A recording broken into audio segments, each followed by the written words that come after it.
down behind you.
I'm not sure. I saw his nameplate, so I'm not sure.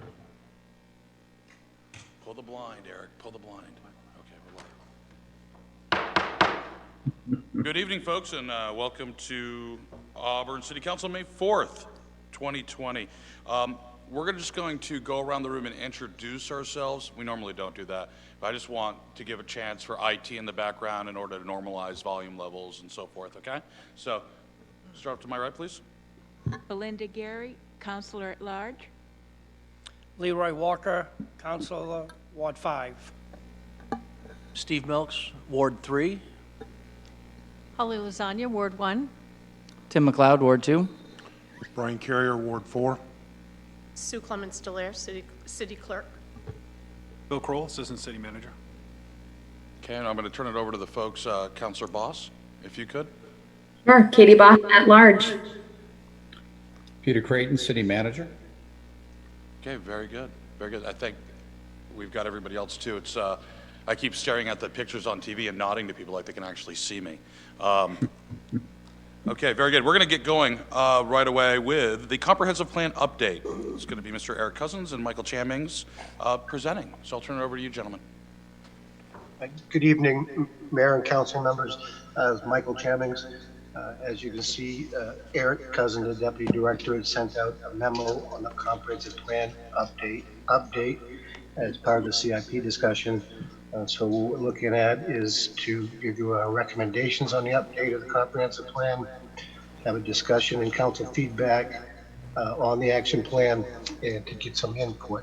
So what we're looking at now is a expenditure of $19,000 versus the option of going to a full comprehensive plan update, roughly $150,000 if we use the last figures.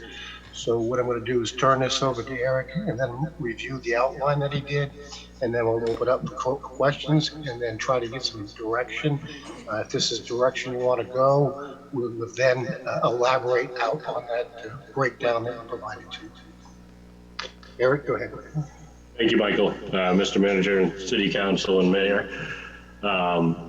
We realized as we were talking through the comp plan update that a lot of us had different ideas about exactly what the update would look like.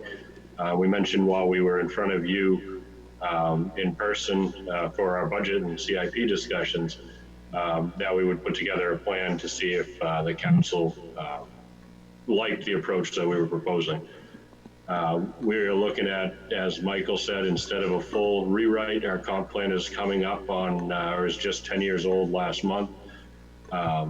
It was intended to be a 10 to 20 year plan.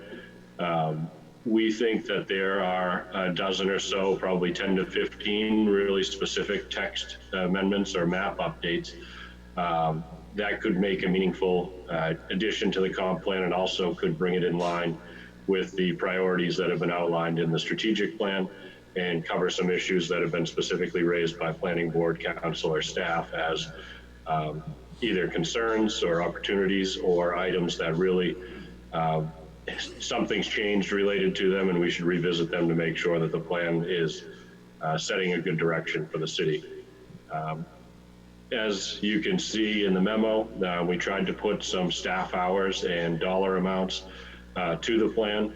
I think that we could do this with existing staff, and then the dollar amounts would be mostly hiring out specific pieces that are easier to hire out than some of the other, easier to hire out in the sense that they're more predictable.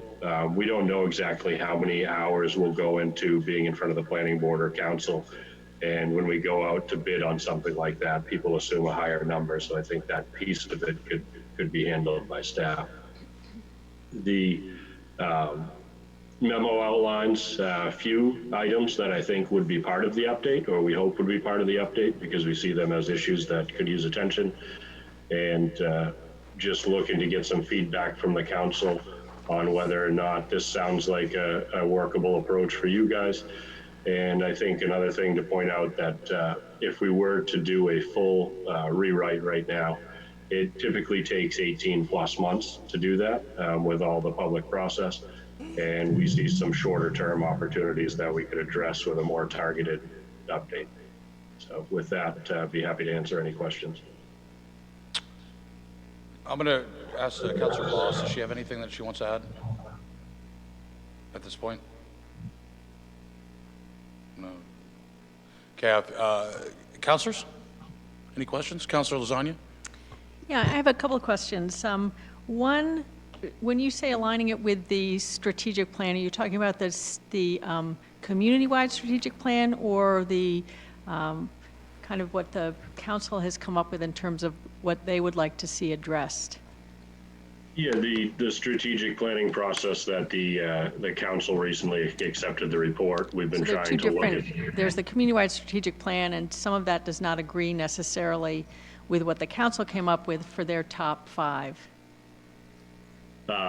So we could focus on the council's top 5. However you would want that to be approached, we could do that. I think we could draw some information from both documents, but the council's priorities will be our priorities.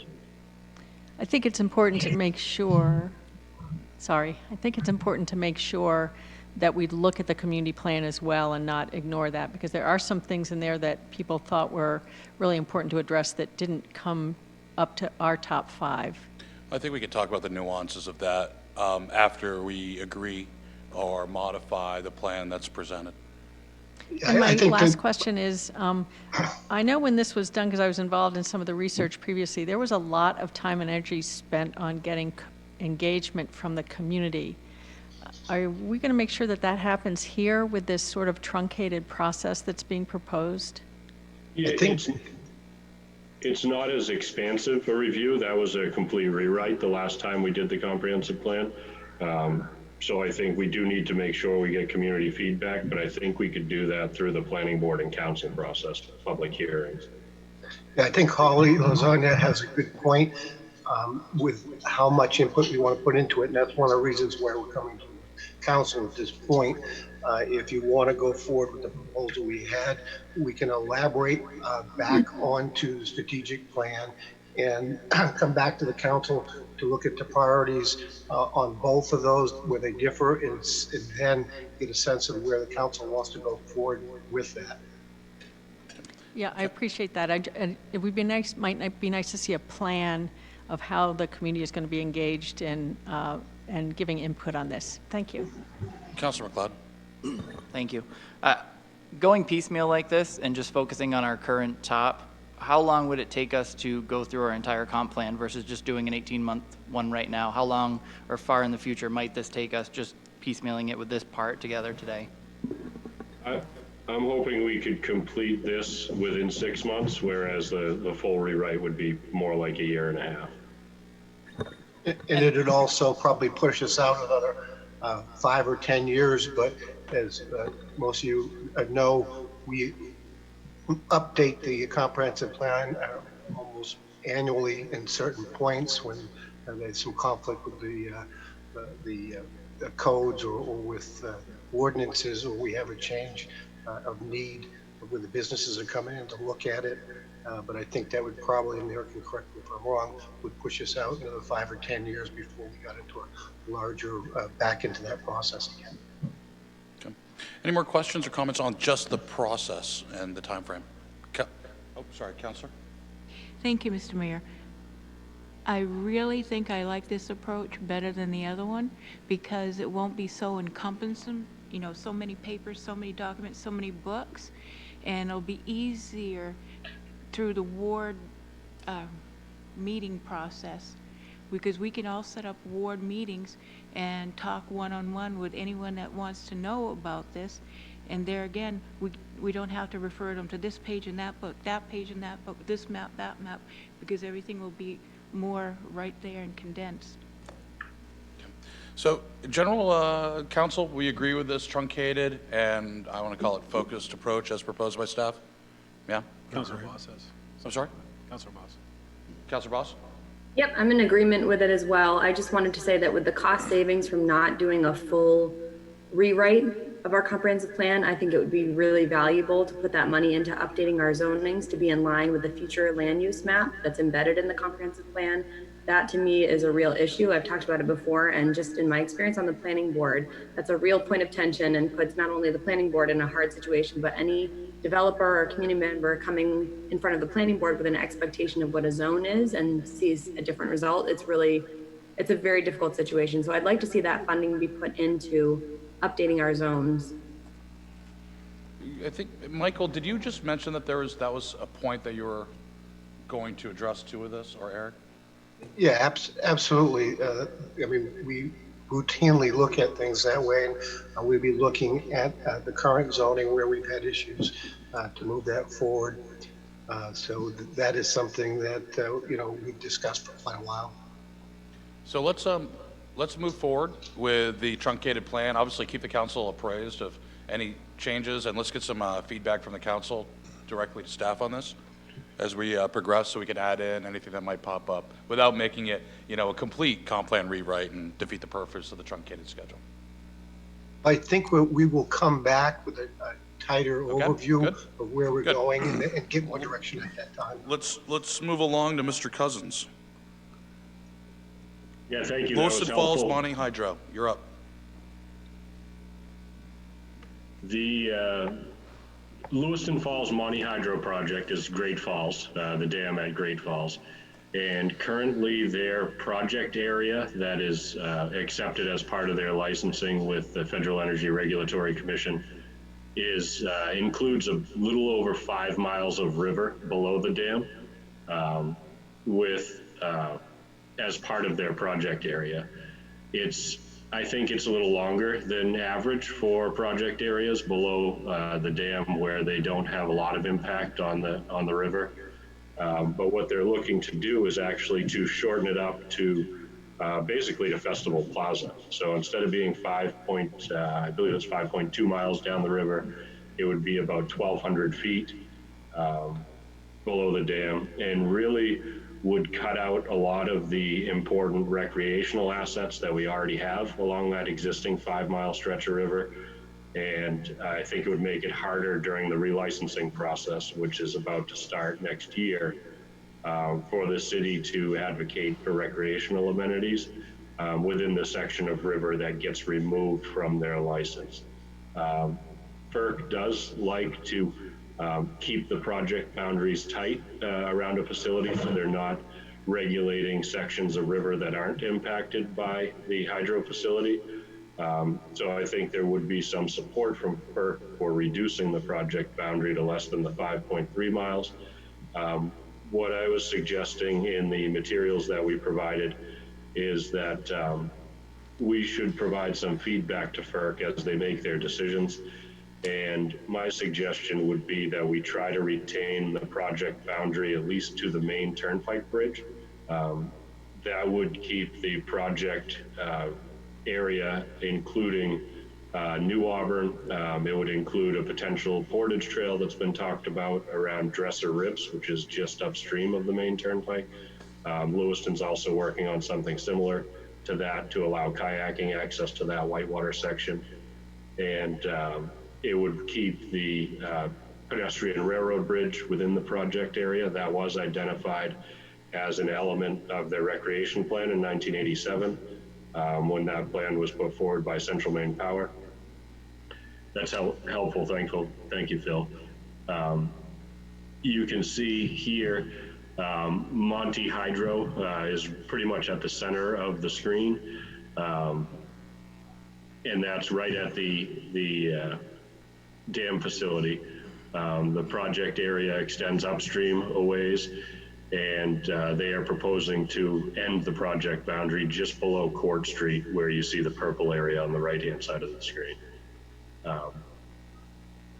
What I would like, I guess, from the council is just if you have any ideas about why the project boundary should extend below the main turnpike bridge, be happy to hear those, and also get, unless you disagree, I'd like the ability to file comments with FERC on behalf of the city advocating for the project area to not be reduced as far as they're proposing.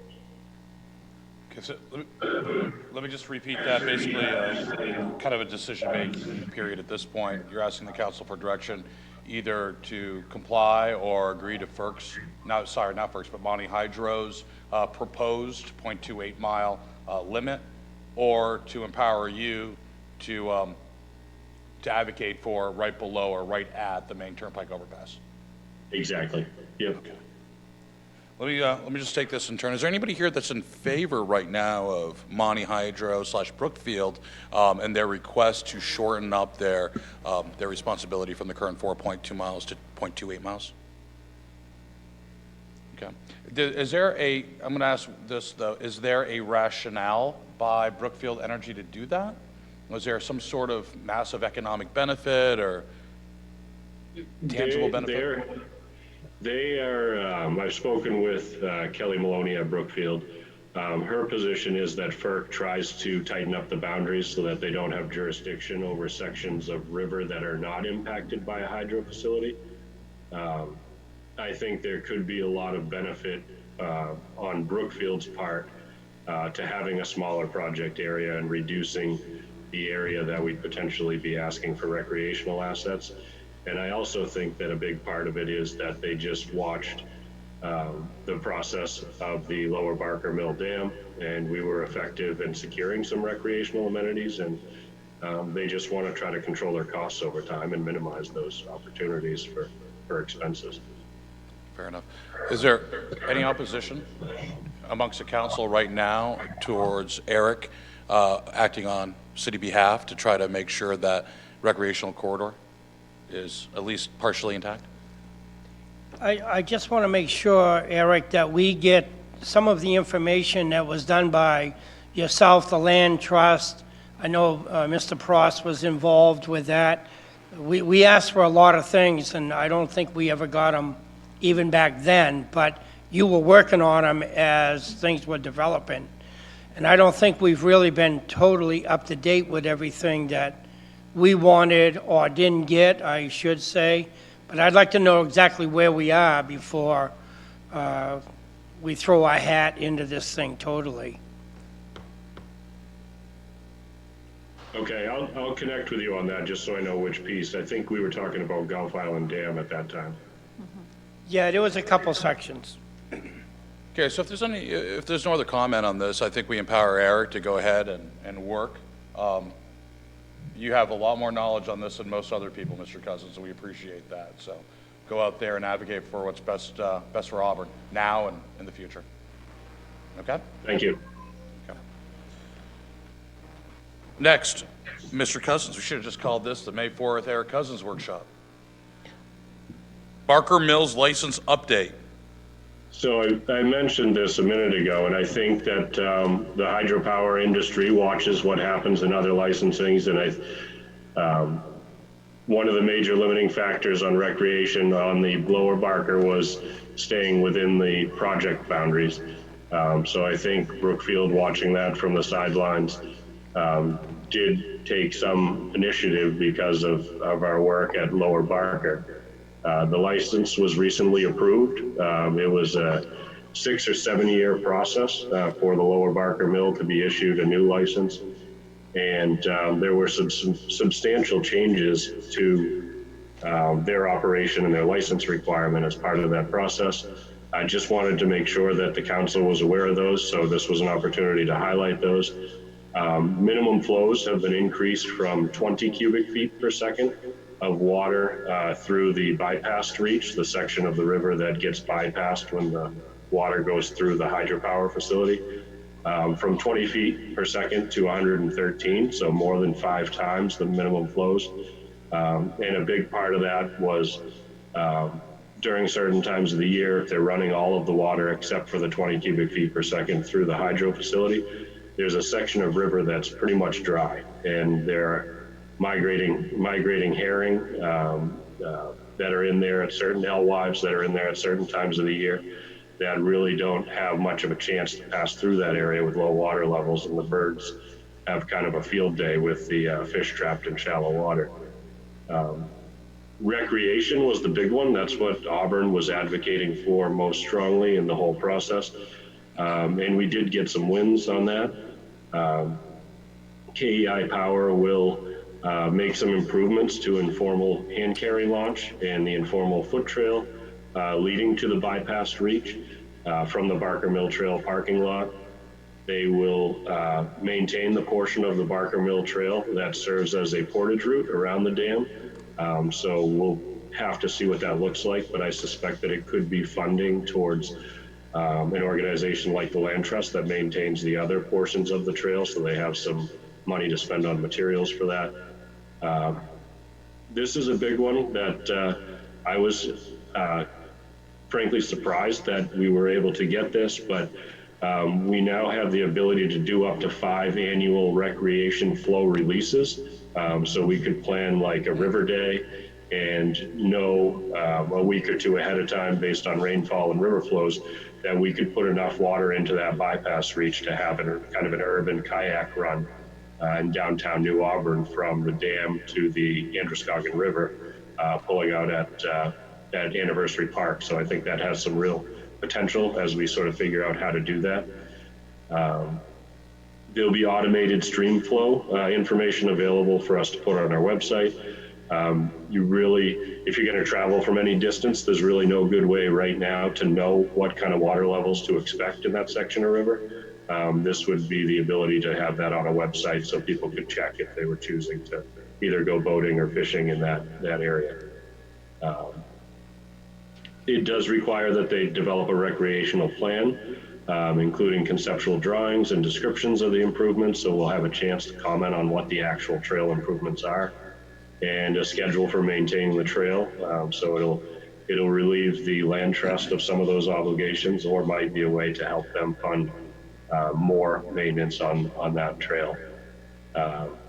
And they'll have to do some monitoring over the term of the license so we know how recreation changes during that time. So we'll get some base information from this recently passed licensing process, and we'll be able to see how that changes over time. That's the big ones that affect the city directly. The other more impactful changes for the hydropower facility are that they will need to construct upstream and downstream eel passage by 2021 and full upstream and downstream fish passage by 2024.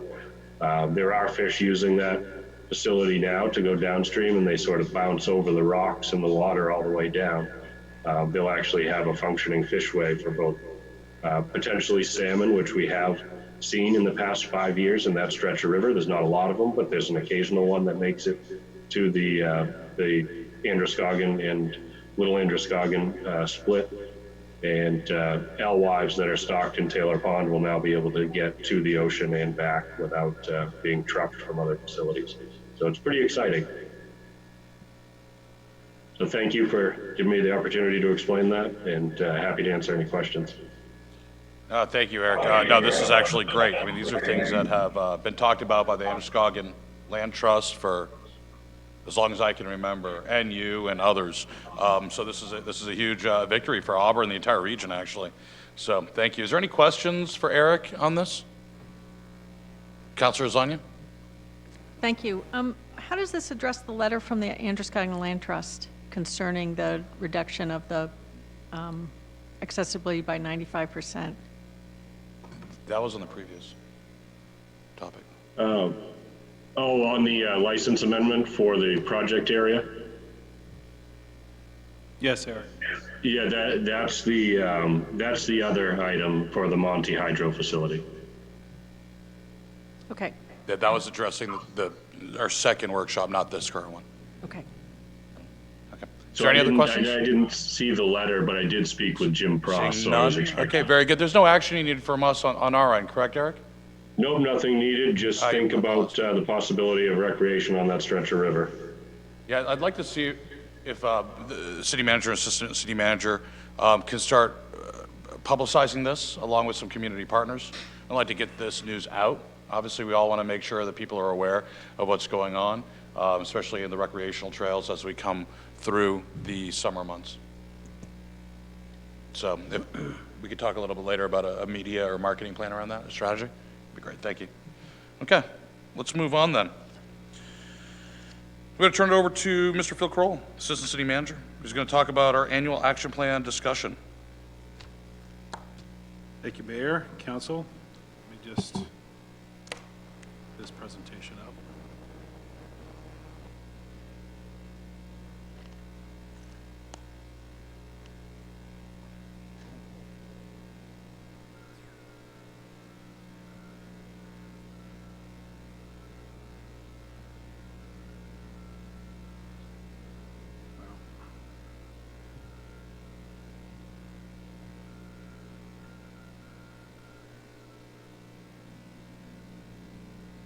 Sorry for the delay.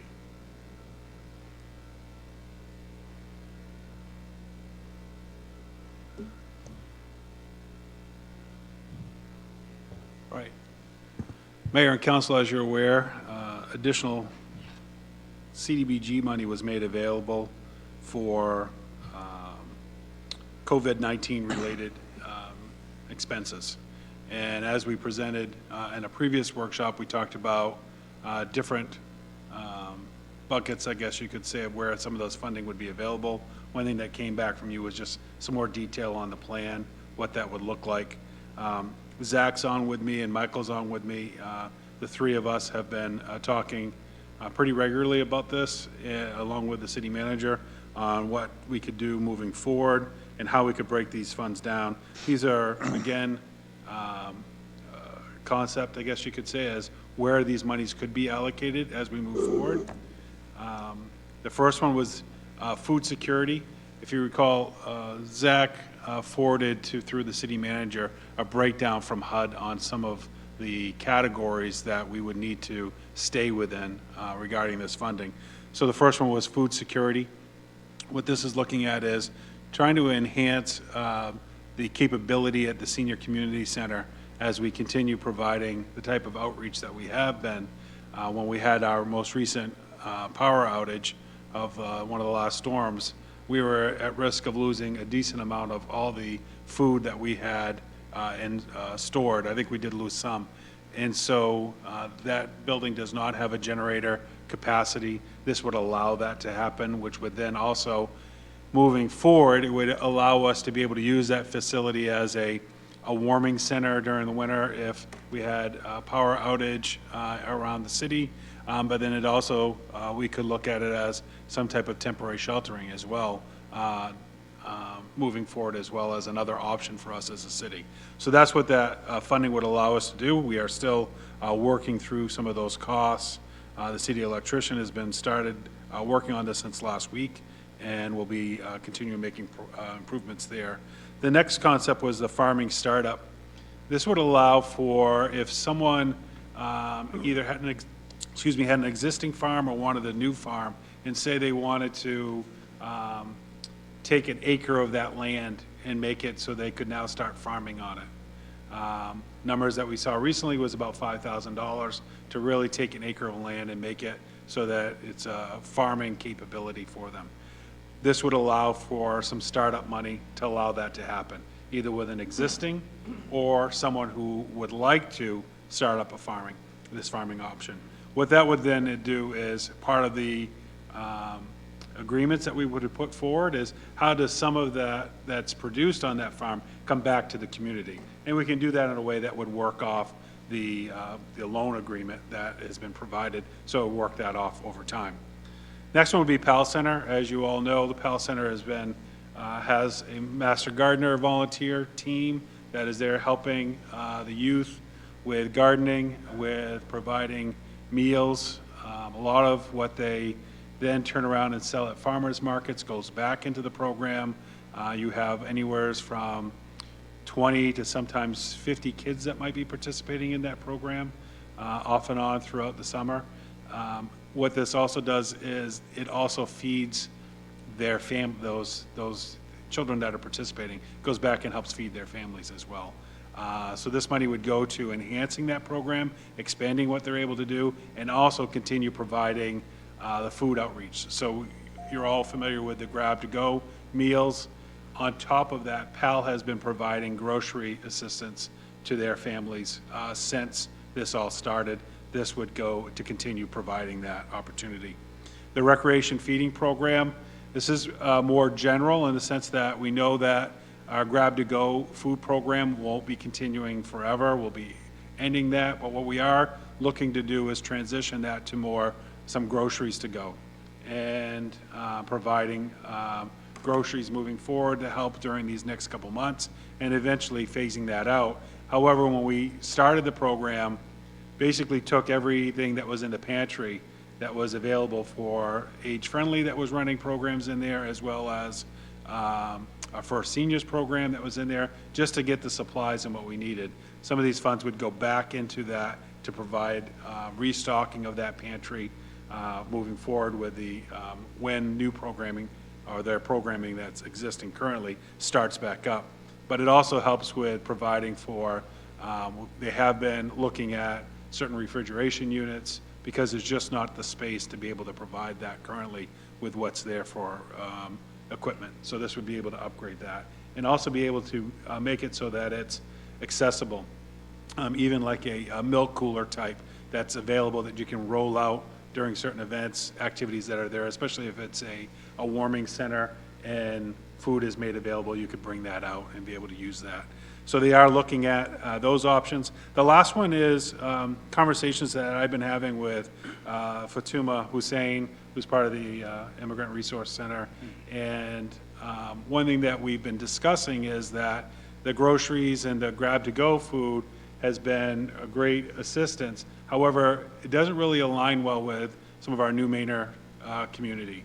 And so those funds would be able to provide some of those groceries to go that are more culturally aligned with foods that some of our new Mainers would rather see, and they're more, that their family would adapt to better than what we're currently providing. So these funds would help to do that.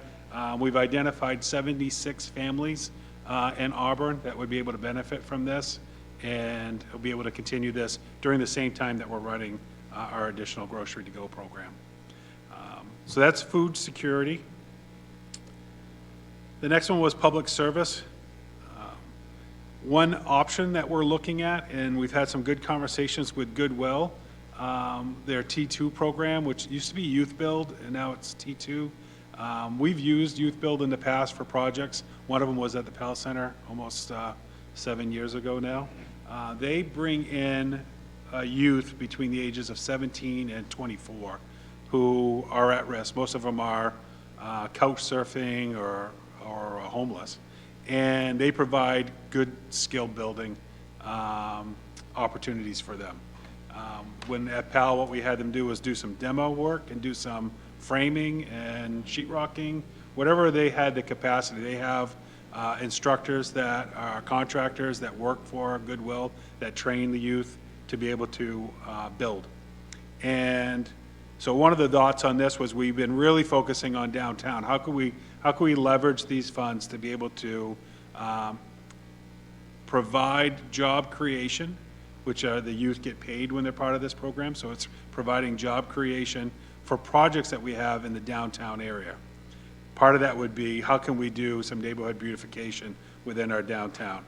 If we are going to be working and having good conversations with Michael and Zach today, as well as Community Concepts, we're looking at partnering together to really do a good inventory of our neighborhoods in our downtown and identify which buildings may just need some cosmetic beautification. Maybe it's a front porch that needs to be redone, some painting, or debris that's in the yard that needs to be removed.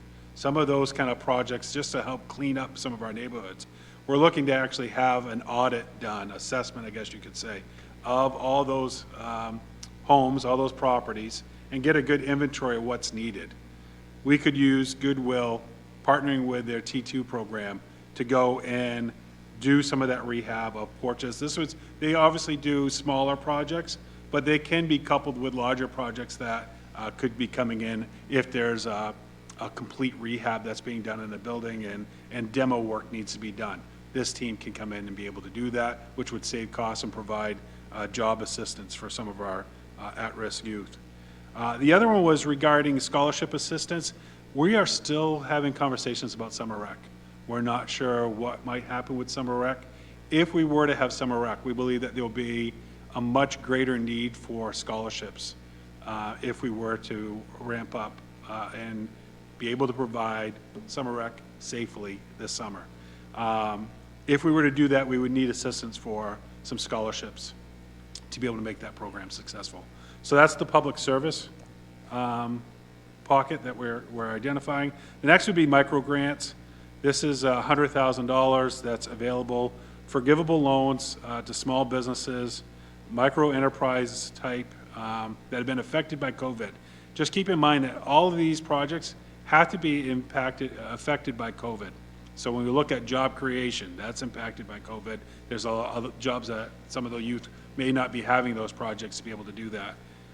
These micro grants would be for small businesses to be able to really try to respond to the impact that they've had regarding COVID-19. That might be some working capital, operating expenses, really primarily focus on what could we do right out the gate, right away. All these fundings are really geared towards immediate impacts. This isn't supposed to carry on for very long. So what small businesses out there need immediate assistance to maybe ramp up their business to be able to respond to some of the restrictions regarding opening to the public. So if they need to purchase or build sneeze guards that Zach had put in here as an example, or PPE equipment for their employees, these would be funds that would be available through a micro grant that they could apply for to be able to do that. And the last one is the administrative costs. This is a component from within HUD that allows a certain dollar value based on the amount that you have to go to admin. Zach and the team did not recommend the full amount, but felt that this was a good number to be able to offset staff expenses for salaries. So it's really accounting purpose. If we were able to reduce, we have staff that really are paid for out of multiple expense accounts. It might be general fund, might be a TIF money, or it might be CDBG. If one of those staff members are working on this project or helping to implement this project, because Michael runs a full team, all hands on deck when some of these initiatives come out, he'll be able to code that to COVID-19, so that's reimbursed. So that's less money that we're taking, say, out of TIF that will be available in the future, or less money coming out of the general fund. I'll unmute this and go to Zach or Michael, in case I might have left anything out.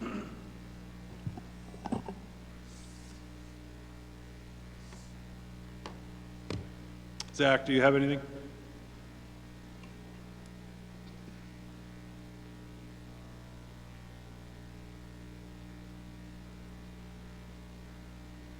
All right, I don't, There you go. No, now I'm back on now. Now I got all my phone. No, I don't have anything else to add. I think Bill did a pretty good summary of that.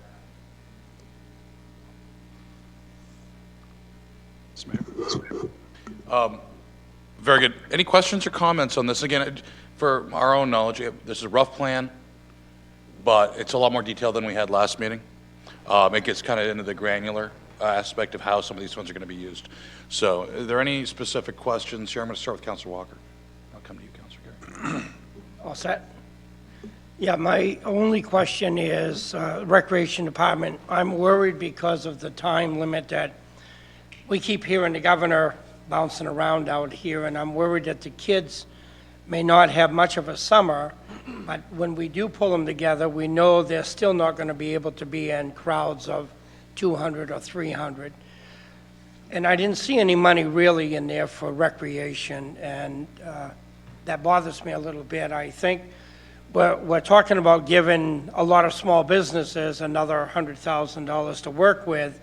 I think we should take 20,000 of that and set it aside for our recreation department, because we've got to come up with some master plan here of how we're going to work with our kids and how far will we spread them out, where are they going to have to be placed to be part of the recreation. I don't want them left home all summer. I want them to be able to get out, because I'm going nuts staying home as it is, and I can get out and drive my car around.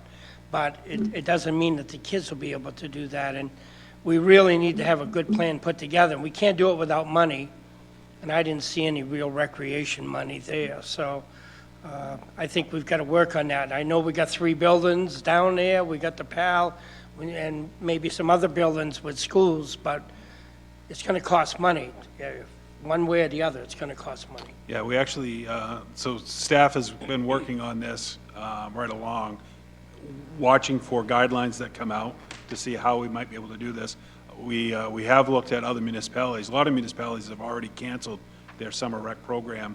We have not done that. That's not our goal. Instead, how could we potentially do it, like you're saying, Councilor Walker? Director Best has contacted schools, colleges. We're looking at multiple, I think about 5 additional locations. We also have been talking with the YMCA director, Steve Wallace, to see if we might be able to collaborate our resources this summer, because they run a summer program as well, how we might be able to collaborate our efforts, provide enough staffing and locations to be able to do this. Some of our challenges, what will it look like if we, because a lot of times we transport kids to different events and activities. How could we do that safely, and what would that look like? And so those conversations are happening daily. I got updated on it this afternoon just before I came in here, and we have another meeting on Wednesday to try to identify that even further. But I hear what you're saying regarding the $20,000. I think that you're going to be voting on this tonight. If you want to make adjustments to that, this is the time to do that. Thank you. And I think it's a great it's a conversation that needs to be happening. I still don't think we have enough guidance yet from the state. We still don't have enough intelligence yet on what other day camps or overnight camps throughout the state are going to be doing, if they're going to have a season or not, which will affect the number of Auburn kids that will need this. If our economy is turning back up, people need to go to work, they're relying upon those overnight or day camps. So it is a bigger conversation. There is, though, from a structural standpoint, what we're voting on tonight also includes the ability to move or reallocate up to 25% of the revenue stream within its designated areas, correct? The CDBG money. So in theory, if it's approved, but then we find next week as things get to look clear on what the summer is going to look like, you can then present that reallocation, let's say, from the business funding to expanding summer camp, correct? Well, you have, you have, these pockets are really where they're at. And I'll let Zach speak directly to that, because there are requirements that he would have to take to go back to HUD on any changes. Zach? Yeah, so we are in the meeting voting on the citizen participation plan. In the workshop, I got some feedback that the 25% was high. So I did put it out for public comment at 15%. So you'll be voting on it at 15% today. As far as like what Phil was mentioning, the different buckets, the public service cost one, we kind of have two different ideas for those. Was the goodwill employment one, and then also the rec department. So within that 50,000 of public services, if that's approved, 50,000. There's no set dollar amount on either one of those line items. So again, that gives us the flexibility if we hear that the rec camp needs, 15,000, and then maybe they need 25,000. We don't need to come back for an amendment, because as long as it stays under that 50,000 that we have allocated to those funds. Well, but let's say we want to take a proportion of the money set aside for business development loans. I can't remember the header that was under. 100,000. Was it 100,000? Yeah, so those are the micro grants. I think to Councilor Walker's point, to reallocate, let's say the micro grant need is only 50,000, and we wanted to reallocate 50,000 to recreation, goodwill, whatever. How would that process work? Obviously, a substantial amount of money. It would have to come back to the council for an amendment to the plan and then voting on? Yeah, so that's what the citizen participation plan that we're voting on, we're now talking about what's the definition of a minor amendment or a substantial amendment. If the change we'd be requesting is below 15% of the budget, that would be a minor amendment that could be signed off by the city manager. We don't need to do the public comment period and all of that. We can quickly do it with the city manager. If it's more than 15% of the budget, then we would be doing the citizen participation process, getting public comments, and it's a little bit more of a substantial process, but it's still something that can be done. So to get to your point, Mayor, if we wanted to, even after we move forward on this, and it looks like we will be able to do rec programming, we will have some added costs as a result of that, we could, through this amendment, take $15,000 from the 100,000 and apply it to the program services to be able to access that. Do you think we'll have a rough idea? Again, I'm asking you to rub your crystal ball here, but do you think we'll have a rough idea of where an enhanced recreation program will stand before the budget is ratified, our municipal budget? Sorry, my finger, I'm trying to click back on. So we should have that before the budget's ratified at the end of June. I think that again, looking into what this looks like, but we're seeing every day outlines of descriptions of what could happen currently for businesses. Some updated information came out today regarding retail stores being able to provide curbside. So I think the state is going to be pushing this information out. Clearly, I'm certain that the state is receiving a lot of calls regarding day camps and summer camps, what that will look like. I'm sure we're going to see some guidance come out on that soon. So I think I want to get back to Councilor Garrett. She had her hand up too, but long conversation, Councilor Walker. I think we have a couple different avenues to look at, a couple different sources. We can reallocate within CDBG if that comes up, or we'll have a plan and we can allocate or reallocate within our current operational budget. And one other thing that, Zach and I talked about today, and I think Michael might have been there for this as well, is that we were talking about the CAC is going to be meeting, I think, tomorrow to start talking about the regular CDBG budget and funding that comes in. If we look and say some of the money that is going to Goodwill makes more sense to be able to do some of that programming for some future costs that are coming in, and we need those funds to go maybe do more scholarships or do something like that, we can make those adjustments. Yep. Councilor Gary? Thank you, Mr. Mayor. I'm glad Councilor Walker led off because that was one of my number one things is our kids. Second one was our seniors and our senior center.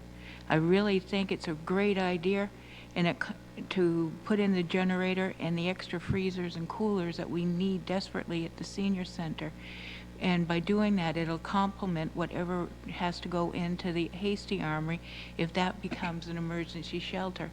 Because sometimes if you have a lot of people coming to a shelter, you can't house them all in one situation. Seniors need a little bit more quiet, and kids and families with kids need a little bit more space to run and stuff. So both buildings, the senior center and Hasty, complement each other.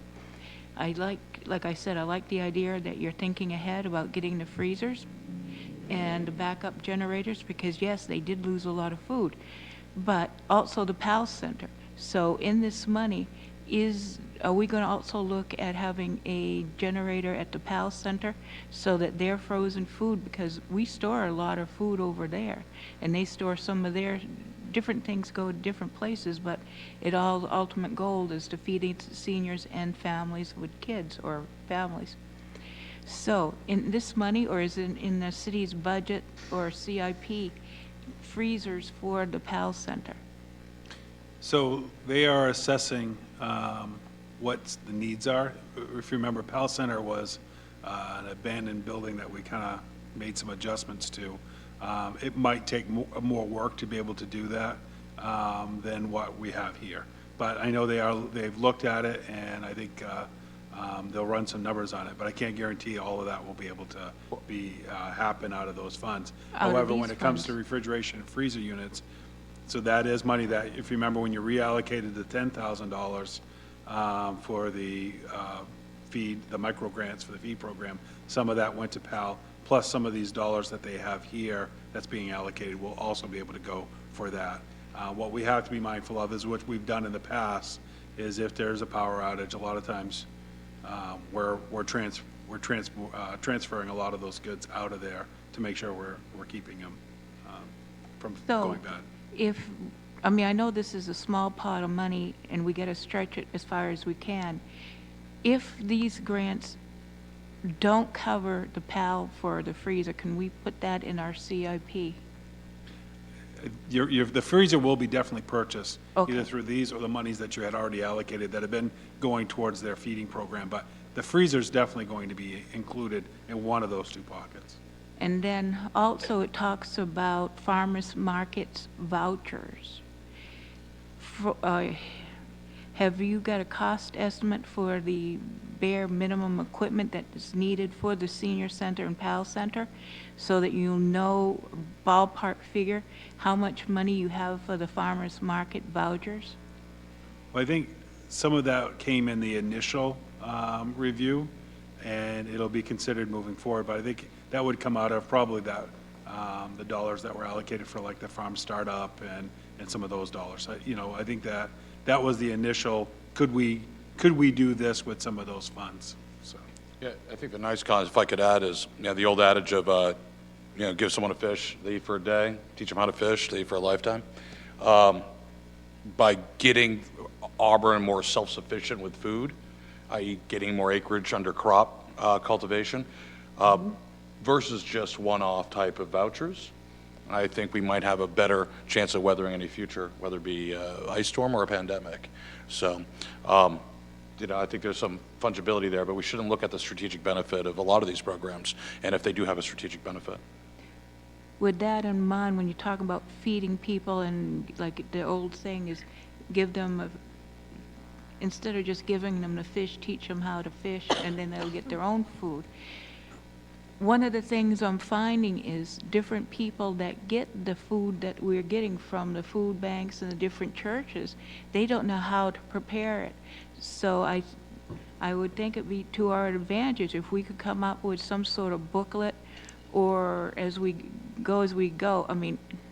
we go, so that people will know how to cook a certain food or even how to cook rice. Because what I'm finding is a lot of people get the raw stuff like lentils and rice and beans, and they don't have a clue on how to use it, and it ends up being trashed when good food could go to somebody that knows what they're doing.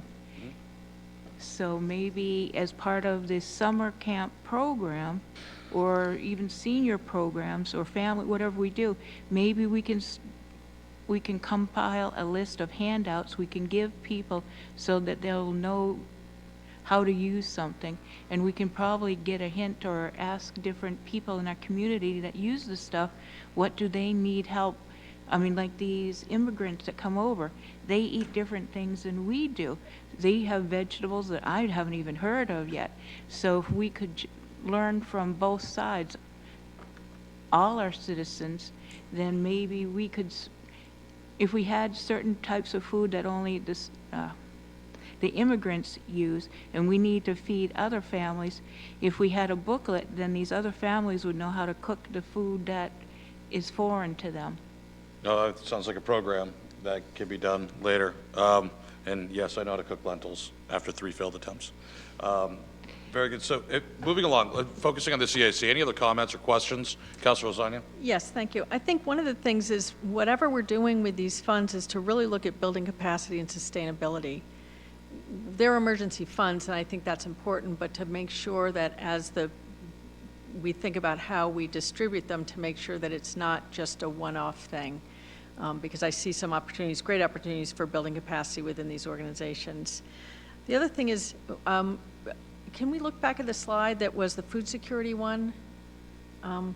I think that there's a way to leverage all 3 of the proposals in there to help each other.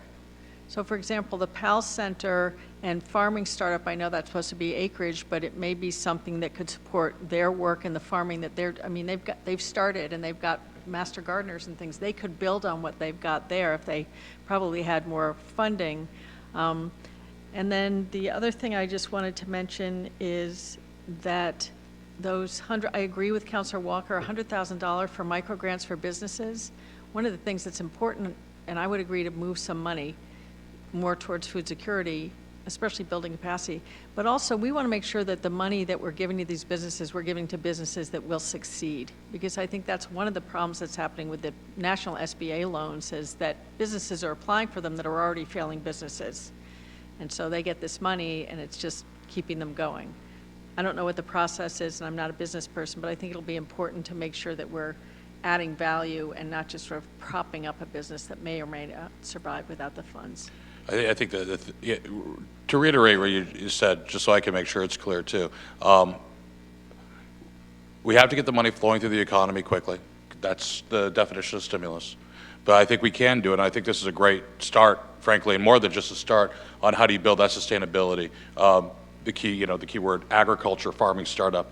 I mean, that right there could be leveraged to get 12 new acres of prime soil into production with 12 new, farm families that are building and producing food for the local ecosystem. PAL Center, same thing. Businesses, when are we going to, the survey of local businesses on what their needs are, and I want to acknowledge what you said, Councilor Lasagna, but I also want to look at the last portion of that was providing the money necessary to be in compliance for health and safety reasons, not necessarily to survive, but just as an extraordinary expense that in their fiscal model they didn't have budgeted. When are we going to know what the scope of that might be? So you're going to hear more about the survey during the update today on COVID from the recovery team. So they'll have, and some of those questions are getting at, for the businesses anyway, just how have they been impacted and what are their immediate needs. Thank you. So if we could, okay, Councilor Walker? Yeah, I guess one more comment. A lot of our small businesses right now that the governor gave permission to are opening. And this is a little bit behind the 8 ball, because some of the small businesses are the ones that need what you're offering right here for money. For instance, I know a couple of the hair salons, when they knew they were going to be able to open, they went in there and they were trying to get done what the governor wanted done to make things safe. And then you've got to call up, especially when it comes to the computer people that bring this into your business and whatever. If you didn't keep that up, you had to contact them to make sure that they were gonna come back and hook you up, and some of them said no, it would be 3-4 days, because they didn't know where that window was. Then they want your cashiers all safe, so they want you putting up plexiglass. And then most people that are shut down are trying to pretty up their places and fix them up. So again, a lot of small businesses tried to apply with the big federal money, and that hasn't worked very well for a lot of people. And now ours is coming out here probably a week or two on the high, the backside, the high. Well, I think they'll making it still be tough. able to apply and move forward, even because it also talks about capital expenses. So these are expenses that they've had and they'll be able to apply for. So I think that'll just go back into their business, so. I think one of the things we're really going to have to do as a city, though, is you did a survey, but for small businesses to know that they can apply and what they have to or can apply for, we need to send something to them, small businesses, to let them know what they can do, because many of them are just going to say, oh, this is just another, what, and I'm just going to try to go on. So if we could, we have one more, we have the budget to go over. I think we've got a lot of good information. I've got one more question from Councilor Boss, or comment, and then we'll summarize this and move on. We will, since this is an agenda item, come back to this topic and have future discussion if need be. And that will happen after the discussion, communication from Mark Goslin and the rest of the safety team on the survey and so forth. So we have a nice pattern, if you would. But Councilor Boss? Thank you. Do we have a system in place where we'll be able to tell which businesses have already applied for or are receiving funds through the PPP, the Payroll Protection Program? That was part of, in the language of the CDBG program, we're saying that this $100,000 is not going to be eligible for businesses who are already receiving PPP funding. So how will we know? So we have been given, HUD provides us a document that essentially the businesses are signing an affidavit that they are not receiving a duplicate of benefits. Businesses that receive the PPP aren't necessarily ineligible, they're just not eligible to use the funds for the same purposes as the PPP. But again, we don't have our final guidelines and applications of these business things, so those are still being developed as we go along. Thank you. And I had another quick question. It sounds like the assumption for the farm startup program or that funding is that we're using that money to support clearing of acreage. Is that correct? So one of the concepts was that how could they expand, whatever they would need to do to take part of their land and make it so that they could continue with farming or start farming. So not just clearing land, it could be that they need materials or seeds or, any kind of additional equipment to farm. That would be allowed under the program?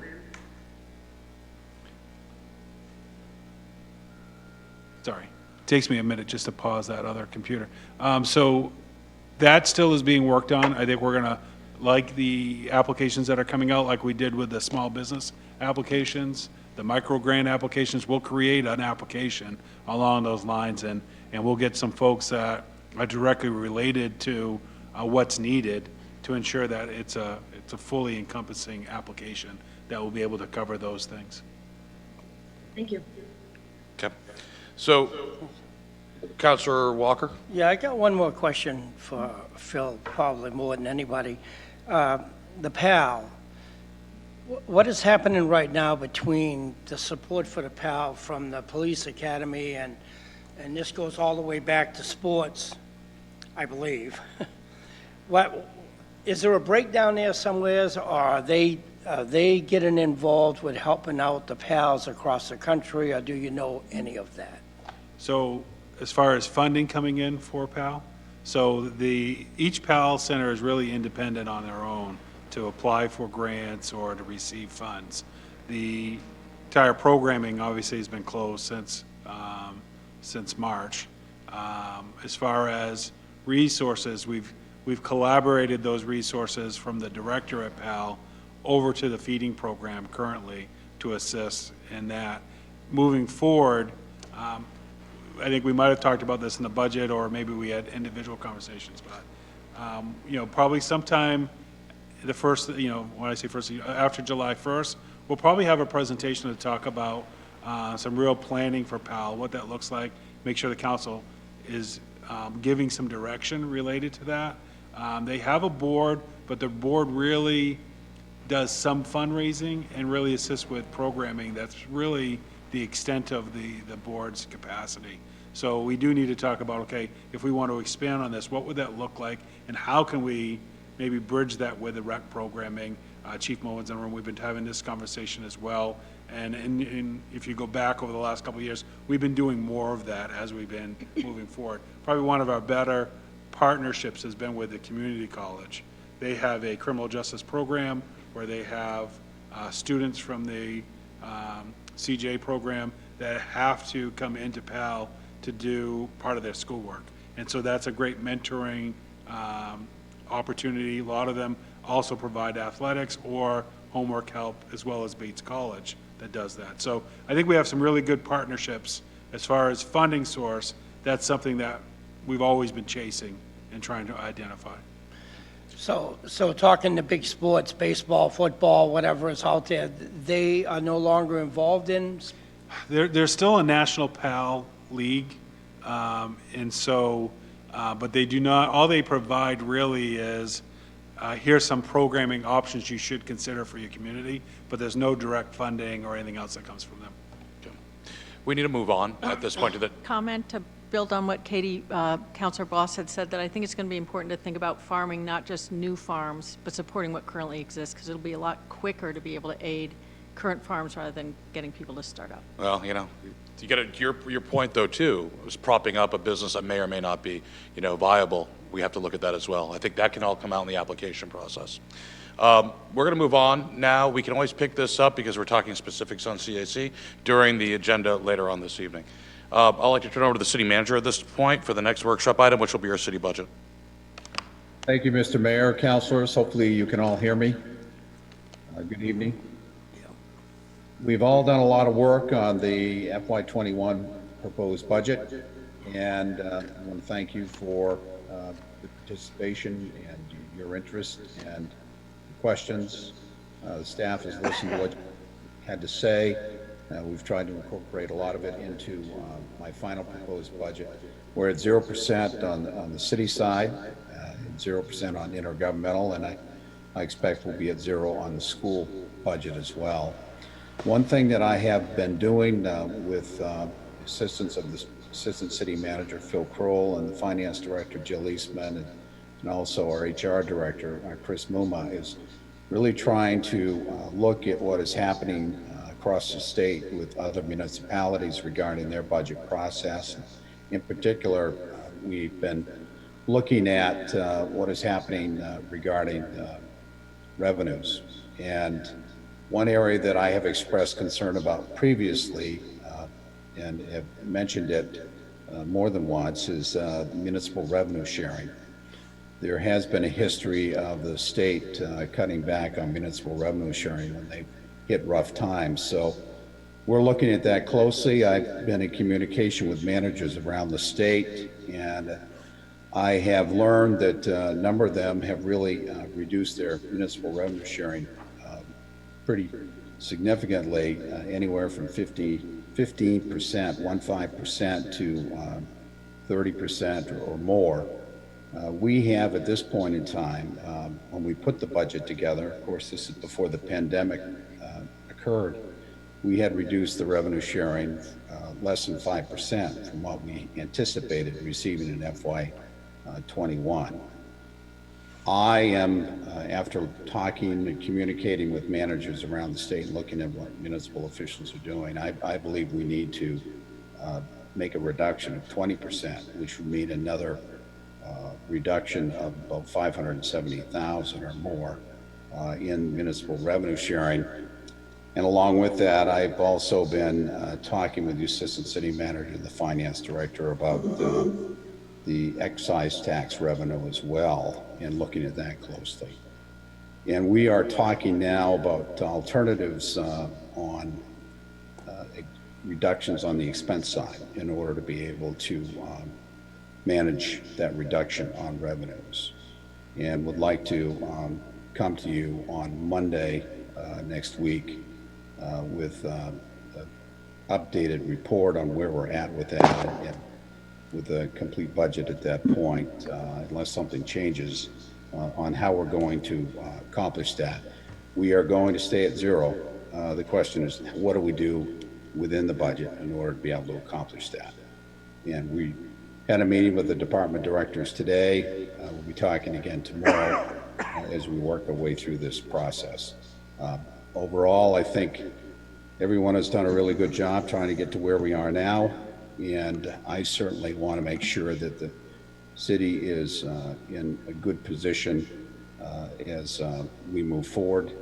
Beginning July 1, I'd like to think that the city is able to weather any storm that might happen going forward. So that's what we're working on, and I'll be coming back to you next Monday with, as I said, a complete report at that point on how we're going to accomplish that.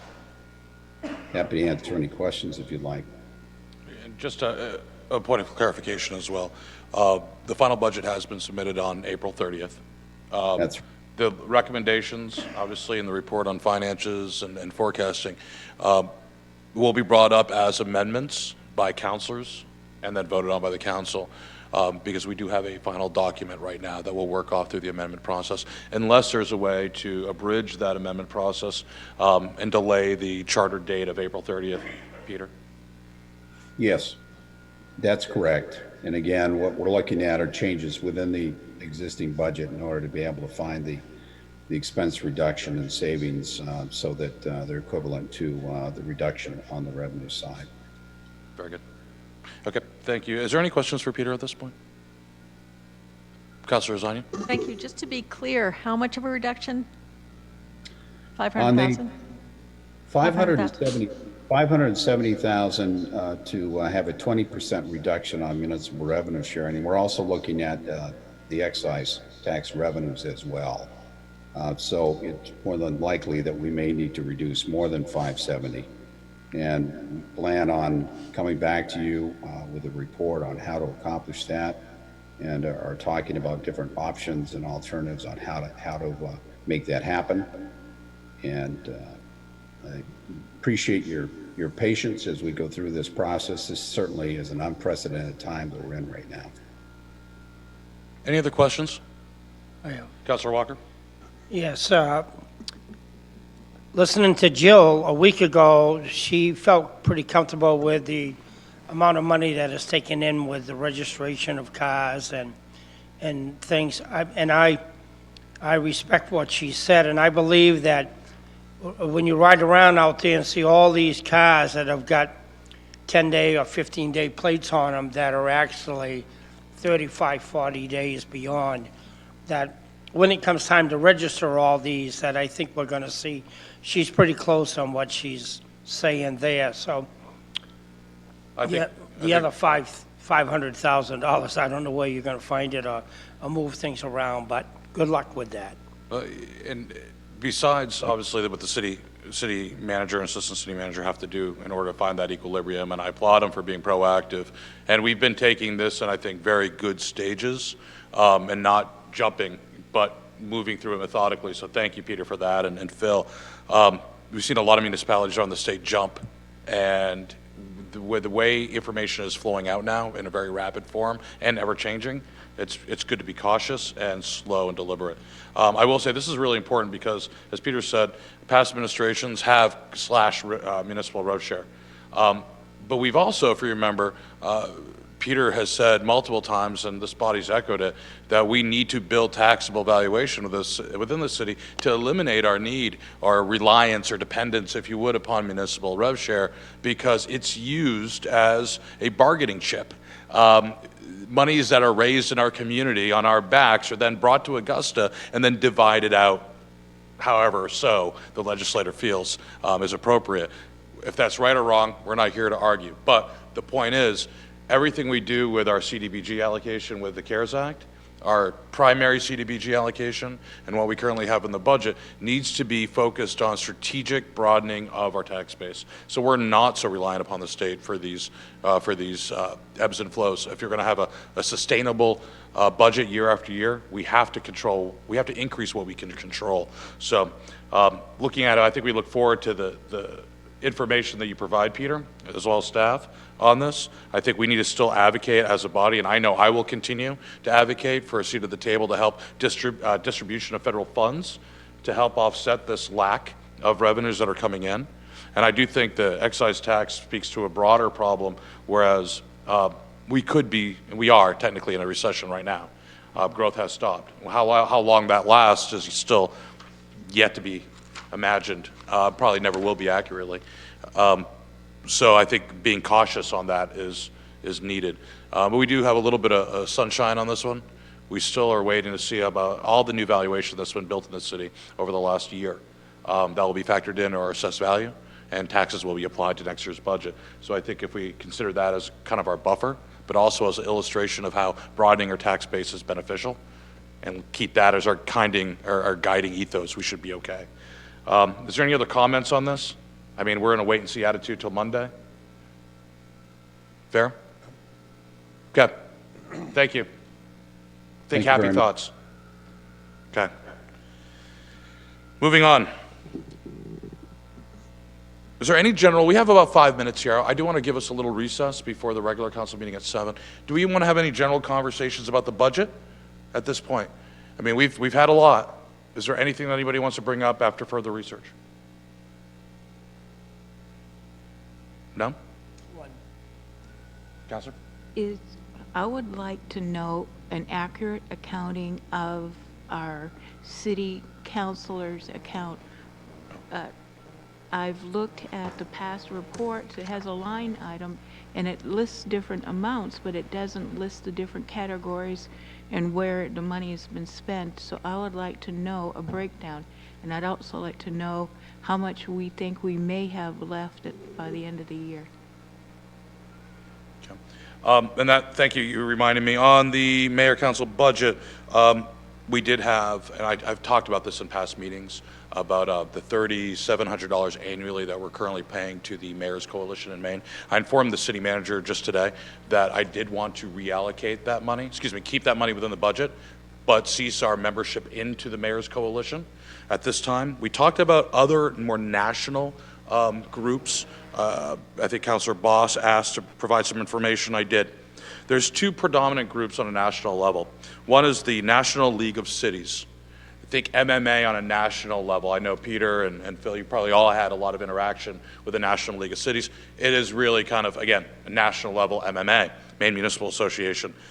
Membership for a community our size would be roughly $3,100 on an annual basis. That I would leave up because that would be predominantly city staff type, some elected officials, yes. I am going to, I'd like to as mayor. The other one is the U.S. Conference of Mayors. I have gone and participated with some of these mayors before. It is a mayor elected official focused group. The annual membership is only $1,900, so it's a little bit cheaper. Their conventions cover a lot of the same issues, but really more focused on policy.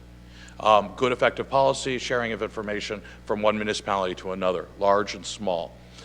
Usually the minimum membership for a city is 30,000 people, i.e. minimum threshold, but there is an associate membership for cities under 30,000. That's the $1,900 one. So that's my recommendation on that. I'd love to get the council, what the council feels, if that's appropriate or not. Good utilization? Oh, I think it's a good utilization. You would be drawing these funds from, I think it's a good idea to not be a member of the state mayors and do it on a national level, but it needs to include travel and that kind of thing too, which might increase the... There's usually 2 trips annually, Midwest and then an annual in DC. And looking at a current budget of $3,700, even after you take out the $1,900 membership fee, it does allow enough money to travel to one, if not both of those conventions. Usually they're 2 to 3 days long. So DC is usually the most expensive with regards to accommodations and travel, but airline is fairly cheap. So I did some quick factoring in, and without exceeding the current budget, should be fine. To do both of them? No, just the U.S. Conference on Mayors, but one, if not maybe two of, and I say maybe because some people, I'm thinking future, it's not about necessarily me, but, you know, I have family that lives in Baltimore. So I stay at a family member's house and I don't pay for a hotel, okay? That, if you do it smart like that, you can actually, you know, get these under budget. Now the one out in the Midwest, whether it be Chicago or Los Angeles, that might be an optional one, okay? Might not happen. So, but definitely at least one, maybe two if you're smart with funds. Counselor? Thank you, Mr. Mayor. At probably any other given time, I'd say, yeah, it would be worthwhile to send you or your counterpart in the future there. But given our financial straits, we may need every penny we get, and we may not be able to afford this year or the next budget for you to go. Well, I definitely think that, I mean, you can look at it a couple different ways. You know, regardless, I'll go, okay, because it's that important. You have to go, you have to learn. Just the small amount of time this year, I was with mayors of Fort Worth, Pasadena, Anaheim. You pick up what they're doing, how they're dealing with this. I know, Phil, we were talking about some of the accreditation you've done around the country and what you learn from other municipalities. And I'm a huge fan. I'm a strong believer that municipalities in Maine really probably getting a C. I think there's so much more room to move upwards, and there's so much to learn from others. That's why I think it's important to really break out of our ecosystem.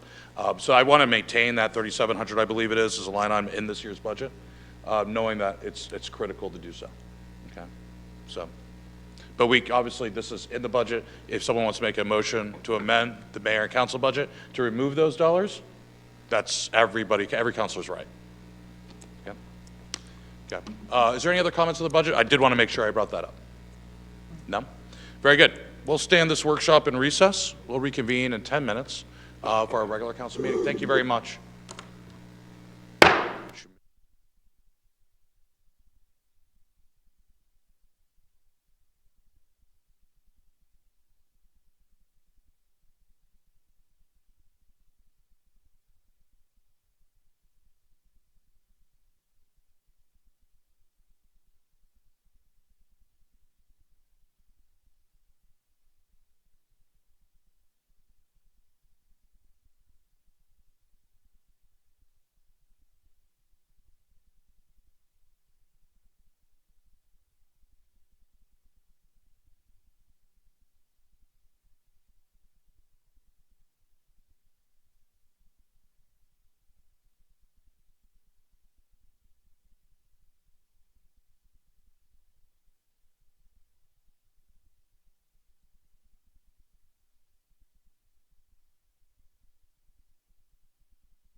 Brian.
Okay, the flag's back there in case you forgot.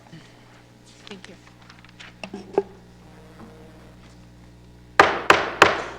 Good morning. I'd like to call to order the meeting of May 4th, 2020. Please join me in the Pledge of Allegiance. Of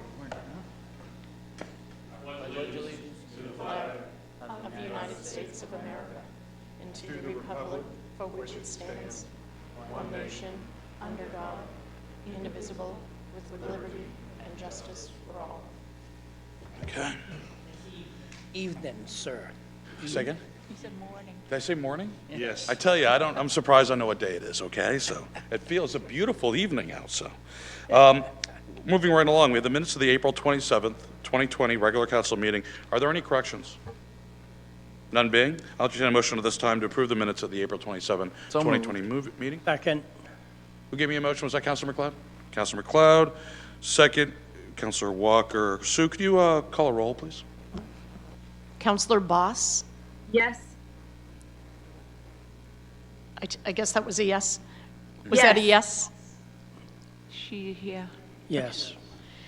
Counselor Gary? Yes. Counselor Lasagna? Yes. Counselor McLeod? Yes. Counselor Milks?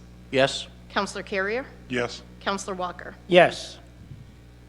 Okay, minutes are approved unanimously. We're going to be moving on now to communications, presentations, and recognitions. First up, let's get a COVID-19 update with Deputy Chief Fifield, Assistant City Manager Kroll.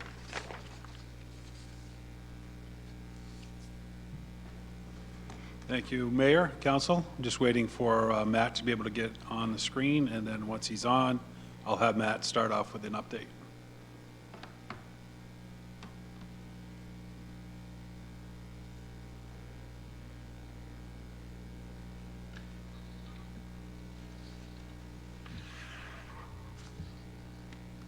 Good evening, Mayor, Council. Everybody hear me all right? Yes. Good evening. Here's your quick update for the COVID-19 confirmed cases in the state of Maine, 1,136. The state has further defined starting today an additional 69 cases out of the total 1,205 cases are probable cases. So this is a big change for today. When looking at the numbers, it's important to identify the confirmed cases, which is 1,136. And previously they were adding in any probable cases to that for a total of 1,205 cases. Currently there are 720 recovered patients in the state of Maine, 128 current cases, 186 total hospitalizations, 37 currently hospitalized, 57 deaths reported. Closest to us here in Androscoggin County, 60 confirmed cases, 27 of those being active, and still only 2 deaths in our county. It's important to offer a couple of comparisons from about 3 weeks ago, just to put some perspective of where we're at today. Active cases 3 weeks ago was 422. 7 patients were on ventilators. There's 11 today. Current hospitalizations at that time was 47 cases and 37 as a reminder for today.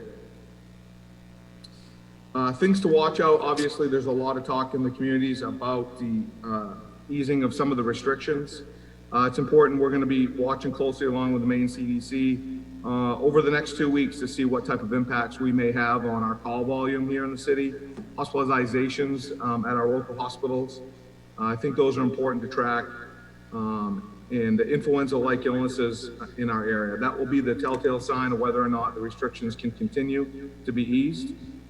Currently right now, we're still having some high concern for long-term care facilities and congregate living facilities. None of our nursing homes in the city of Auburn have reported any outbreaks at this time, but there is some struggles in some areas of the state, and the National Guard has now stepped in to assist in fit testing and providing PPE to those staff in those facilities. So again, those are our extreme concerns right now. No nursing homes here in Auburn currently hold that outbreak status. That is my update for today. Any questions for Matt before I move on? Okay, next update would be just transition planning, just so that everyone is aware. We're talking and meeting regularly, even throughout the weekends, just trying to ensure that we're transitioning well. This has everything to do from our staff transitioning to also assisting businesses in their transitioning process. We get calls daily on assisting maybe for questions, verification on what they can and cannot do. Some of them are easy for us to answer, those that we can answer, that we are familiar with, we go ahead and give that direction. Some of the questions we're not familiar with, or it's just not clear yet. On those questions, we are referring the business to the State Economic Development Department in Augusta to ask for clarification for their specific business. Like I said earlier, we are seeing updates to restrictions kind of trickle out. We saw an update on the website today that gave us more information regarding curbside pickup for retail. And so we know that some of this is happening. We're monitoring it to make sure that we're prepared to assist businesses. Chief Moen to put together a good tool for staff to be able to use if they get inquiries, so they can direct that question off to the state if need be, or again, if we can handle it in-house. Transitioning for staff, we continue looking at scheduling, who's coming into the building, how many are coming in the building, and we are ramping up for when we start bringing staff in, what that will look like. And then obviously as we bring in the public, when we do open, what that will look like and how to ensure that we're implementing good safety precautions. But that's where I'm at with the update. I think the next update will be from the recovery team. Mark Goslin should be on the line.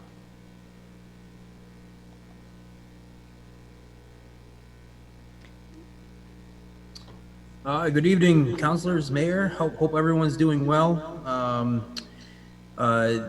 Happy to provide an update for you from the recovery team. I'm actually very pleased to hear some of the questions that you guys were asking earlier about surveying our community, about what's going on in regards to the future of the city of Auburn.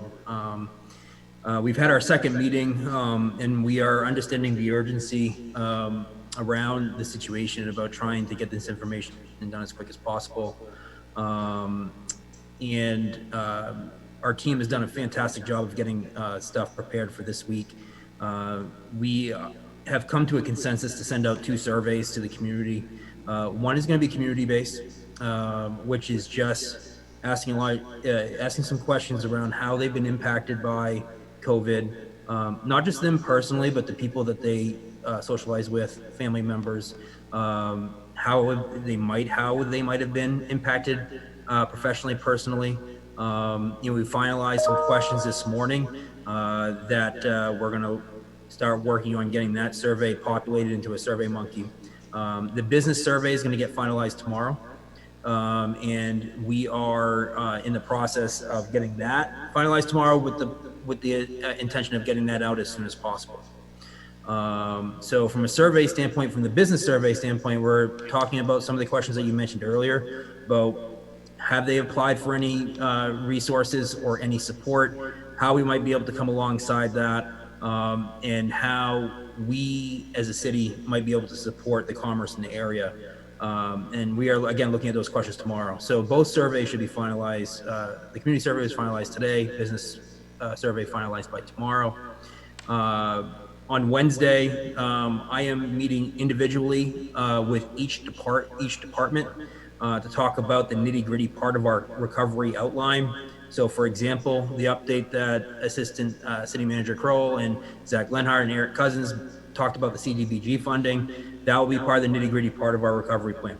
And we're going to go by each department and get the details of how we might be able to put those in the recovery plan and look at it from a short-term standpoint, what's needed immediately, looking at it from an intermediate standpoint of what we might be able to forecast out after the short-term process is done, and then long-term, how can the plan itself be sustainable for in future crises that might happen, and how we might become more resilient as a community.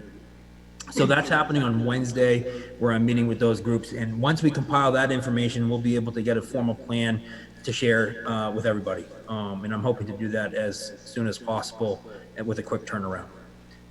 Again, we are understanding the urgency that's there, and there's a lot of questions out there, and there's a lot of kind of uncertainty of what businesses should do, what individuals should do. And then we got to remember, I think there was a lot of great talk earlier about that this is also more than just about businesses. It's about the psychological aspects of this pandemic and how it's affecting our community. How is it affecting our children? And recreation is a big part of that. How we might be able to make sure that once we start lifting restrictions, we're able to accommodate and we're ready to accommodate and we're ready to act. To talk about the uncertainty and talking about how we're going to address that and the communications with that, I created some slides here about our recovery hub. And if you're familiar with kind of what's going right now with the COVID, kind of on what we've already created, this is a spin-off from that. So if we can go to the next slide, I just wanted to show a few slides of what that might look like. An easy site that's easily navigated, people from the community, us as city staff, city councilors can easily navigate the site and find resources and find questions and answers to their questions about the situation, where we're moving and where we're going. There's integrated data that we can have within the site, maps, any sort of documents, statistics, links, updates, talking about where we sit. As the governor continues to adjust the plan for the state, we can make sure we adjust the site so that everyone's on the same page, and there's one resource that the individuals in our community can go to make sure they have the answers that they need. And if they don't have the answers, they can reach out to us and communicate with us. They can sign in, they can follow the site, make sure they're getting the updates and ask questions. So it's very much like our COVID-19 response hub and also the AG hub. So also the important part is the follow part of the portion of the site, allowing people to utilize and create accounts, follow it on social media, having us have the ability for targeted emails, and those are call to actions, updates, surveys, understanding the followers who are following the site. And then this will also hopefully allow us some access to data and mapping tools and the ability for us to propose content. It's not just us just responding to the information, but it's us proposing the content and making sure that we're thinking as broadly as we can about this pandemic and how we're going to be able to assist the city of Auburn as we move forward and as restrictions kind of hopefully diminish over time. And then lastly, the hub will be that dependable source of information. And again, it's really focused on the city of Auburn being a resilient community and how we're getting by this pandemic, how we're responding to it, and how we're restoring the everyday life as best as we can and as we move forward. There is a calendar function, listing public meetings, listing meetings for followers. It's going to be a pretty robust site. We have a storyboard that we've kind of already started creating it. So now we're going to take the information from Wednesday, having the plan squared away, and then we can populate the website, make it live. And the first part of that process will be getting the surveys out to the community. And then the surveys list that we're going to be sending it to is going to be proactive. We're going to send it out to a list that we have, but it'll also be on the site for people who generally find the site, and they'll be able to do it on their own as well. And then I've also had a meeting with the Chamber of Commerce, with the LA Chamber, and they're on board to help us also distribute this information, and they'll be kept in the loop to help us with this as well. So that's a quick snapshot of all the work that we've been doing just in the past 2 meetings that we've had. A lot's been done. Great group has been dedicated to, a great group that's dedicated to this. And we're looking forward to kind of pushing it out as fast as we can. And, if we can get it out within, kind of like a 2-3 week period, I think that's pretty impressive. Thank you very much. Is that it? Do you want to go back, or can I have it? Okay. Real quick, Mark, before we lose you. Last meeting, I believe it was, the council requested to see the content of the survey prior to it being submitted, both business and residential. Can we make sure that we see it? Yes, And I at can. least an I can idea send what's out- the questions that are being asked. Yes, once I finalize that tomorrow, Mayor, I can shoot it over to all parties as well. Okay, very good, thank you. Both- I'll open both this up to serve. the council for any questions. That last part Mark said probably wasn't that important. Good. Council? Councilor McLeod? Thank you. I just had one question about the calendar functionality. Is that going Yes. to be aligned with the current city's website calendar, or is that more just for recovery type events? I'm just worried that there'd be multiple places for information that could be confusing if they're not accurately the same. No, it's a great question. What's nice is this is something that we're already using. I can work with the people who are helping me with the website to make sure that it's not that it's as non-confusing as possible and as integrated as possible as well. Thank you. Councilor Lasagna? Thank you, Mr. Mayor. One of the questions that I'm getting on a regular basis is where's this very succinct, here are the 5 things that it means when we're slowly opening up. So that a business could go, whether it's this site or the city website, and say, oh, I can do this or I can do that, or maybe it's a frequently asked questions, because there's a lot of confusion about that. And I think you're finding out the answers, but where can somebody go really quickly? I haven't found a place, frankly, where it's right there. I think that would be helpful. And again, I don't know if that's part of this site or another one. The other thing is, did you mention that there's 79 immigrant families in the community? I can't remember. It's okay. I just, it's a significant amount of families, and I think it's going to be really important to make sure that we get their input on this. And it may not be that a site like this, while it's a really great site, would be appropriate. And we may need to be more active in terms of getting their input on how this has affected them, because the effects may be very different from those in the general community. 76 families. 76. And we can certainly connect with Fatuma Yeah, I and think- assist on how we make that connection, get their input, and then also how do we push information out. Yeah, I think that's important. The other thing is to do potentially a paper survey at Grab and Go. There are people who are coming, a large number of people who are coming to Grab and Go who, again, may not go to this website, but may be able to give us some really good information. And now that's an in-person survey, and perhaps some of the people who are volunteering could just grab a few people as they come through and ask them to fill out the survey, or they can fill it out, especially if it's not too long, because that, again, is another population that may not necessarily go to this website or access the survey. And the last thing was, you mentioned, Mark's committees. Other than your committee, is that correct? Are there other committees working on this, or subcommittees, or no? It was okay. That's all I need to know. Thank you. And Councilor Lasagna, to answer your first question about the FAQ, I didn't share the whole storyboard with you on the website. There is going to be an FAQ section for the recovery website. Okay. Councilor Gary?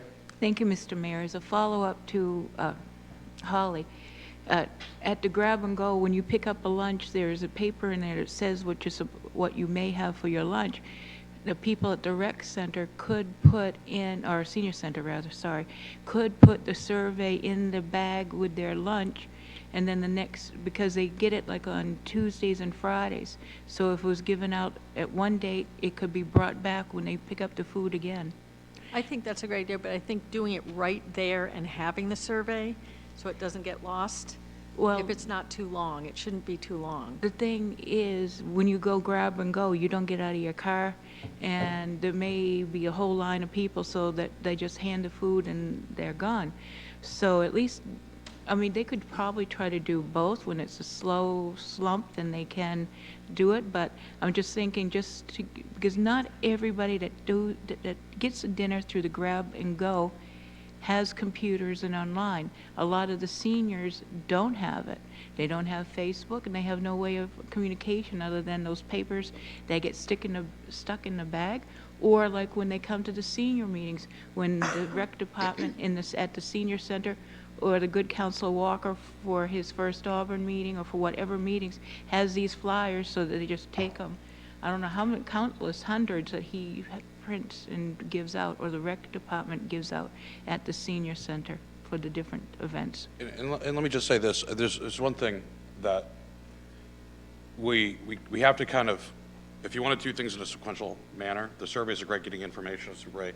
A lot of the information that they need, actually, I just was on the COVID, the recovery website, the City of Auburn webpage, the hub, excuse me. What we're not doing is, and I'm going to actually challenge all the city councilors to do this, reach out to every business in your ward, have them go, it's an easy to click box where they can actually register and give an update on if their business is open or not. By getting this master list going electronically, then we can start pushing out more information on what can or how to open effectively. But to give you a point of reference, I believe we issue 900 business licenses annually, 9 to 1,200?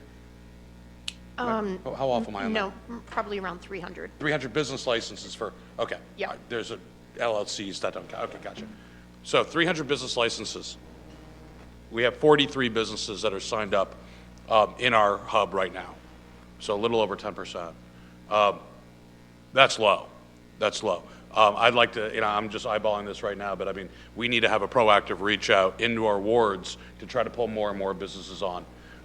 Yeah, submit your status of your business and then view status of our business. That's what I just wanted to look. I haven't been there in a couple weeks.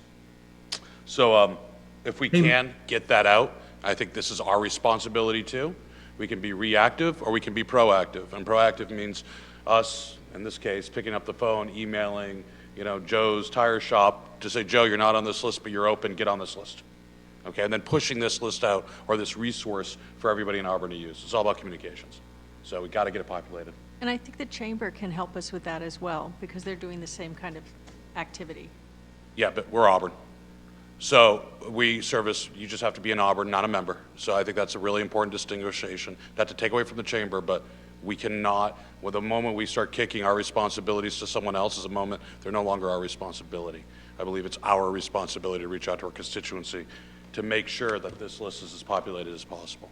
And I think if we all did this, we can get 60 to 70% of our businesses located on this, regardless of status, open or closed. So, Mayor? Mark, I'd like to, and if we could challenge the recovery team to assist us on that, and maybe the clerk's office, if we could look at breakdowns of lists, phone lists, so we can call if we don't have that readily available, I'd like to see that, happen. Mayor? Mayor, can you hear me? Can you guys still hear me? Yeah, go ahead, Mark. Okay. Now, what you're saying is one of our objectives. We do want to make, we want to make that same map more robust than what it is now. So that was and is one of our objectives with this. Okay, so let us know. We should own this as a council, at least the reach out portion. This is part of our job, is constituent services. Okay, and let's get this information out to them. So whatever list you can get us, i.e. contact information by ward would be great. If not, we'll figure it out. Okay, we'll get out there and reach them. Thank you. Any other comments on the COVID recovery team? Considering that we have a list of 300 plus. Councilor Boss first. Wait, Councilor Boss. Okay. Considering that we have a list of 300 business licenses, do we have a mechanism for reaching out to them all at the same time through as a listserv or some other mechanism that's easier than us opening up the yellow pages? We are working on compiling a list from different resources, and we're hoping to get as many of those people with contact information. From our last recovery meeting, we didn't have good contact information for all of them. So we are trying to compile the best list that we can without duplicates, because we are cross-referencing multiple lists. So my concern is, I just don't want to inundate people with surveys, because they won't fill it out if you get 3 or 4 multiple surveys from multiple, So we are going to cross-reference those lists and try to hit that. And that's a priority, is hitting those 300 businesses. Awesome. And then the ArcGIS map that we just had up, is that also going to be folded into the recovery page, or is that also going to be a separate, that will be folded in? Great. Yep. We're going to try to make everything as integratable as possible, so that we're not reduplicating anything that's already been done. And that's what's nice about this system, is it's the same software, they speak the same language. So it allows us that flexibility. Great, thank you. It's going to be a good resource. Councilor Gary? Thank you, Mr. Mayor. Could somebody, maybe Liz or whomever, design a paper even if it's cut in 4, with the contact information, the email, website address, so that if us counselors do go door to door or business store or whatever, we can talk with them, hand them the paper, and it gives them the information of where they need to go, where they need to hook up with, and how to go about this stuff. I'd probably not encourage door-to-door at this point in time.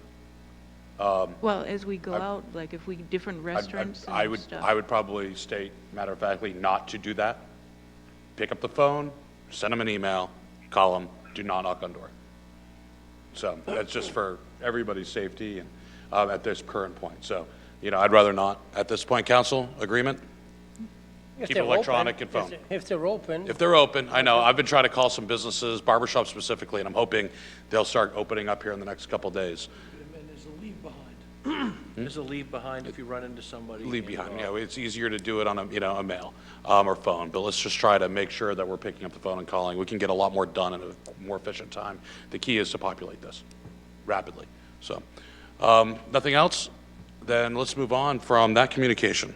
Thank you very much, team, on that. We look forward to your updates, both at council meeting and frankly, electronically as well at the end of the week. So thank you, Mr. Manager, for forwarding those off to us.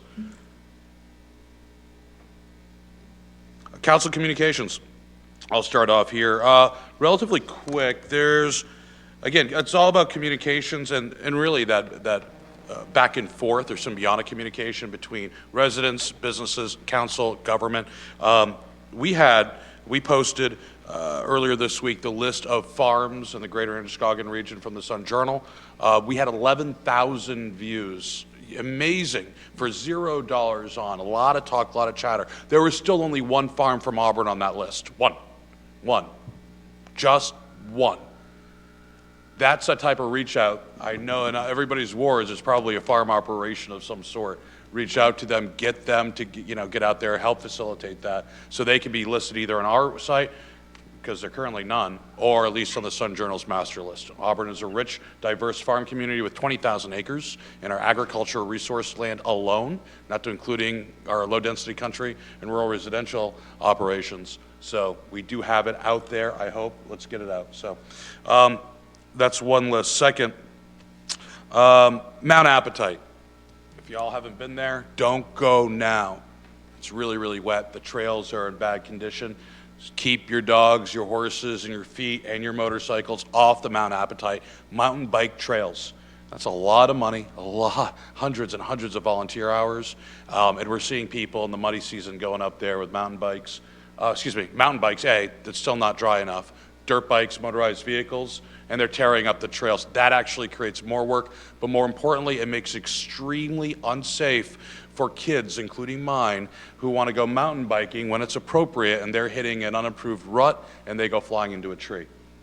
Mountain bike dad's worst nightmare. So please make sure we're telling people, stay off the mountain bike trails at Mount Appetite. That is up with me. A lot of communication with businesses all weekend, every day. Calling, looking for clarity. Post Tuesday, a lot of clarity. It's starting to come out. I want to thank city staff and the chief for really taking a lead on this too, because they're fielding a lot of these calls and emails as well. There's just a lot of ambiguity, which is to be normal, a lot of ambiguity and diversity within our Auburn businesses that aren't specifically covered, and they're not specifically not covered either. So we will hopefully muddle through this. But that's really the majority of my time has been taking up communicating and trying to facilitate communications with businesses and people. I'll turn it over, start off to my left with Councilor Carrier, work our way around the room. May I just ask, Mr. Mayor, would you be the person they should call if there are questions? Oh, absolutely not. Okay, who should they call? Because what I'm doing is I'm forwarding this off to city staff, chief. I do have more information so I can triage, and I do, and I encourage it. I don't have all the answers readily available because I'm moving around a lot, but I would say 30 to 50% of the inquiries I'm covering and handling fine just by helping them do the research on the resources that are online at the state level, and then what chief has provided was extremely helpful with some more clarity. So, but you do, that's why I think it's, and again, to your point earlier, to have that state guidance, the executive order clarifications and everything up, it helps, but the problem is, we usually don't as a municipality know what's happening until everybody knows. So, and it's not, the appropriate heads up, if you would, is not happening. It's very much delayed, and, it's, feed a raw piece of meat out to the lions, and, there you go. So it is challenging, but yes, keep calling me. They do, they email, they always will, and that's fine. And if I can't answer their questions correctly, I forward them off. Okay, I mean, I'm happy to direct them elsewhere, but if you're the person they should start with, I will let them know. It's nice to go, right, if you have some questions that are ambiguous, go to counselors, your ward counselors, and then that percolates up. Specific business questions, for example, dance studios. Can they have private lessons? Can you have private lessons on a tennis court? Coach and athlete. There's a lot of ambiguity here that we're all still waiting on some clarity on. But, we'll just keep muddling through it, so. Any other, nothing? Okay, Councilor Carrier? I have no communications at this time. I have no communications at this time either. I have a few communications. One, I want to remind people or let people know for the first time that this is the 100th anniversary of the 19th Amendment being signed. I think it's important that we pay attention to that, or at least know that it is the 100th year. Mr. Mayor, thank you for talking about the farms. And I think I mentioned last time that there's a lot of interest in local farms. Unfortunately, Auburn does not have a lot of farms that are doing public facing and being able to sell. So I think it'll be important to have the ones out there that are in Auburn. The other thing is that the farmers market is set to open this Wednesday on Main Street from 4 to 7, and the Lewiston market opens this Sunday at Bates Mill number 5 parking lot from 10 to 2. Many of the farms have seen a serious uptick in inquiries, just as you mentioned, and they're increasing planting to be able to accommodate this, which I think is great. The other thing is to remember about CSAs, community-supported agriculture, where you can buy a share and essentially once a month get food delivered to you. It helps farms stay in business, and it also helps them to know that they've got a regular funding stream. 2/3 of the prime land has been reallocated for development, just to know in Auburn, so that we need to really make sure that we are, as the mayor had mentioned before, supporting and preserving farmland as well as helping them to grow. And the last thing is, I wanted to thank Peter for his email about being supportive and respectful for one another, publicly and privately. It's a really difficult time right now, and I think we all appreciate his words in that email. Thank you. Follow up, you're absolutely right. 19th Amendment was ratified in 1920. And I do think it's appropriate that at a future council meeting we have we recognize this. So 100 years just seems like yesterday. Councilor Milks? Nothing right now, thanks. Thank you. Just, I guess, a little information to put out there. We still have some restaurants and we have some recreation areas in the New Auburn area. They're not open, and they really haven't been visited by anybody from the city itself. And no one knows at this point, even the governor, when they may open, or if they do, they may have to streamline their whole business to open or change their ways. One is the Rollerdrome, for instance. Nobody's talking about that. Even our governor has not really said a whole lot of anything. How many people fit in there? Up to 300 can roller skate there. He's going broke. I did talk to Dan personally, and He's going broke, though, sitting there waiting, for something. Is there anything anybody can do? And he's asked me, and I said, we're all waiting for something to break here so we can. I talked with Kenny at Rolly's Diner. Kenny says if I have to stay closed through July, I will no longer be a business in New Auburn. So we've got something. He's been there 25 years now. We're waiting on these little things to come together that we can say, cut a door in the backside so people can come in the front and go out the back. But you can't do it letting 5 people go in there and buy a cup of coffee. That isn't going to keep him open. He's spending a lot of money trying to keep it ready to open up, and yet the squeeze is there. And there's a few other little businesses we have in New Auburn that are really struggling and struggle to stay closed for the 8 weeks or whatever it came up to, that are back in business. But they can't hang on for 3 months servicing, 1 or 2 people a day when they're used to having 4, 5, and 6 people and somebody sitting. That you and I are not going to go down and wait until 12 o'clock to get our hair cut. We're going to call around 25 other places. So they're going to lose their clientele. It's already happened. I talked with my daughter.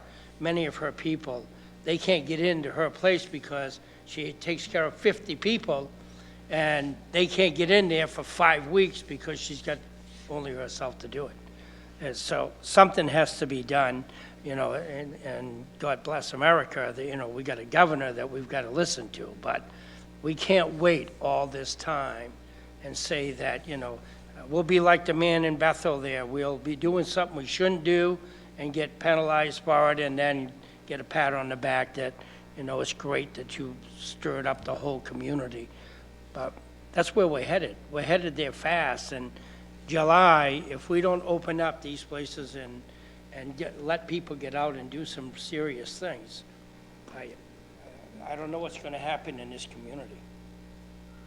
Councilor Gary? Nothing at this moment. Councilor Boss?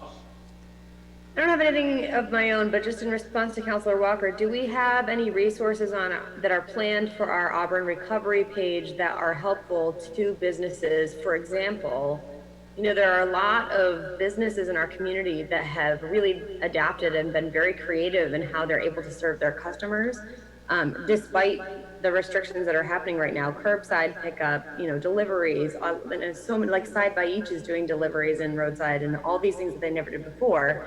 So what can we do to help those businesses that are not adapting, that are not willing to adapt or don't have ideas for how to adapt? So we have information that we can share with them to share about the businesses that have been successful, because there are ways that you can still be profitable. Not every business is the same, and I completely understand that. But are there other resources and information that we can share with those businesses that have not yet pivoted, but that need to in order to stay afloat? I think getting the information for the survey is going to be critical, because that's going to be an easy way for staff and to look at what their questions are specifically, and then cross-reference them with success stories in order to get that information quickly out to them. But I mean, to the point of, from a marketing communications standpoint, we have to talk multiple times about successes because they are inspiring, but they're also insightful. We have, I think, and I think this is just, as a side note, a really important part of the learning that we have when we're starting to create a public relations, department within our city. So this is some of the stuff they have to be doing. But anything else, Councilor Boss? Not at this time, thank you. Okay, we're going to be moving on then. Mr. Mayor, real quick. Basically a question for staff. I did receive communication, and I'd almost forgotten it. The issue that we were having on Riverside with the neighbors that were having issues. Have we made any progress with that, or are we planning on putting anything on the future agendas for that? So we have not made progress. I think it would be, I think I've emailed back, and I think Peter did as well, a couple of councilors. If council would like to bring that forward, we could add that on an agenda item at our next meeting if you'd like.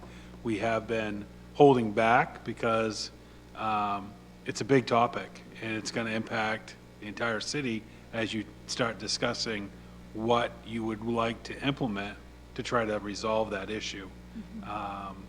So that's where staff has been, but if the council would like to have this discussion anyway and start moving this conversation, we can have that on an upcoming workshop. I'd like to. Yeah, in order for us to have a discussion or even get consensus, we have to bring this full topic up, because right now, I mean, during a public comment, this isn't public. So what I would recommend, and we'll have this on an agenda item during our workshop to fully discuss the issue, but I would also recommend that we do not bring this up to council for formal action until we have the capability of having more open, transparent public comment, because Phil is absolutely correct on that, people will want to speak on this on topic. So if you would bear with us, let's try to stagger that out a little bit over the next week or two. Okay, we'll get these, we'll start, we do have a little bit of a backlog of agenda items we've been holding off on too, so we'll start to whittle through them as quick as we can. Okay, we're going to move along here. So first, open session. Members of the public are invited to speak to the council about any issue directly related to city business or any item that appears on the agenda. As you may notice, we are in council chambers. Public comment is still restricted to our Zoom conference call or pre-submitted correspondence. So, open this up. Is there anybody, Sue or Kelsey, that is ready to speak? Kelsey, is Kelsey on the call? Sorry, I can't see anything. There is no one raising their hand on the Zoom call. Okay, very good then. We're going to be moving on to new business. Excuse me, unfinished business. There is no unfinished business. Now on to new business. Mr. Mayor, maybe just to go back to public comment, I just want to note that we did receive communication. Yes. I think, just so the public is aware, that communication did come in. I think Peter Elias had sent communication, and that's been shared with the council at this time. Very good. Okay. Going into unfinished business. There's no unfinished business on tonight's agenda. Moving along to new business. First, we have Order 49-05042020, adopting the amendments to the City Participation Plan as recommended by the Citizens Advisory Committee. Do I have a motion? Motion to approve. Second. I have a motion from Councilor Walker and a second from Councilor Carrier. Open this up to the public comment for, I'll open this up for public comment. Are there any members of the public that would like to comment? No? Kelsey? No hands raised. Okay. I will now close public comment. I'll bring it back to the council for conversation debate. Again, this is for the citizen participation plan in reference to the 5-day public comment process. So these are the changes with the CARES funding for CDBG, supplemental allocation. Any questions, debate? Councilor McLeod? Thank you. Is this just for the sake of the CARES money that we're getting in, or would this be moving forward as well? The 5 days is very short, and I understand the need to expedite some of this to try to get some of the CARES money back into our community. I was just hoping that this would sunset itself after this particular item was done. And the other question I had about that was maybe about the consolidated plan, so never mind. I can ask Zach to answer that question for you. I'm looking here too. Am I on? You are. Yeah. Okay. Yeah, so the way it is written for the reduced comment period is 5 days for the program year 2019 annual action plan, which is the year we're in, and that's actually the action plan we're amending to add these funds into. The CARES funds themselves, and for program year 2020 as well, because HUD is allowing the waivers of the those certain waivers for 2022. They anticipate we'll still be dealing with this response in program year 2020, which starts July 1st. So the waivers for those three, it's really 2 program years, but 3 different programs. Okay, so there is a sunset. Any other questions so we have for Zach while we have him?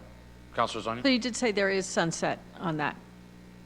Yeah, the way it reads, the edit that I added was the comment period shall be reduced to 5 days for the program year 2019 annual action plan, program year 2020 consolidated annual action plan, and CDBG CV funds in accordance with HUD's authority to grant waivers and alternative requirements under the CARES Act. So HUD's only extended that waiver to those funds anyways. So even if we had changed it for the other funds, our citizen participation plan would be not compliant. So it is for just those funds. Okay. Or those years. Councilor Zania? Thank you. Is this for Zach? Yes, it is. And because it's such a short period of time, does the Citizens Advisory Committee have a really good marketing plan to make sure that there is actual engagement in this discussion? 5 days is a very short period of time. So we've, The 5 days isn't the 5 days for public involvement. It's 5 days from when we actually have a final plan and we're releasing it to the public for comments on that plan. So this is an already developed plan, and it's for a 5-day comment period for that. We still require citizen participation, the CAC meetings and staff meetings for development of the plan.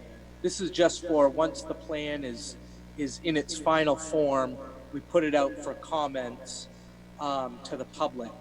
If we make a change to the plan, because of those comments, we will need to go through another comment period because people will need to be able to comment on that new changed plan.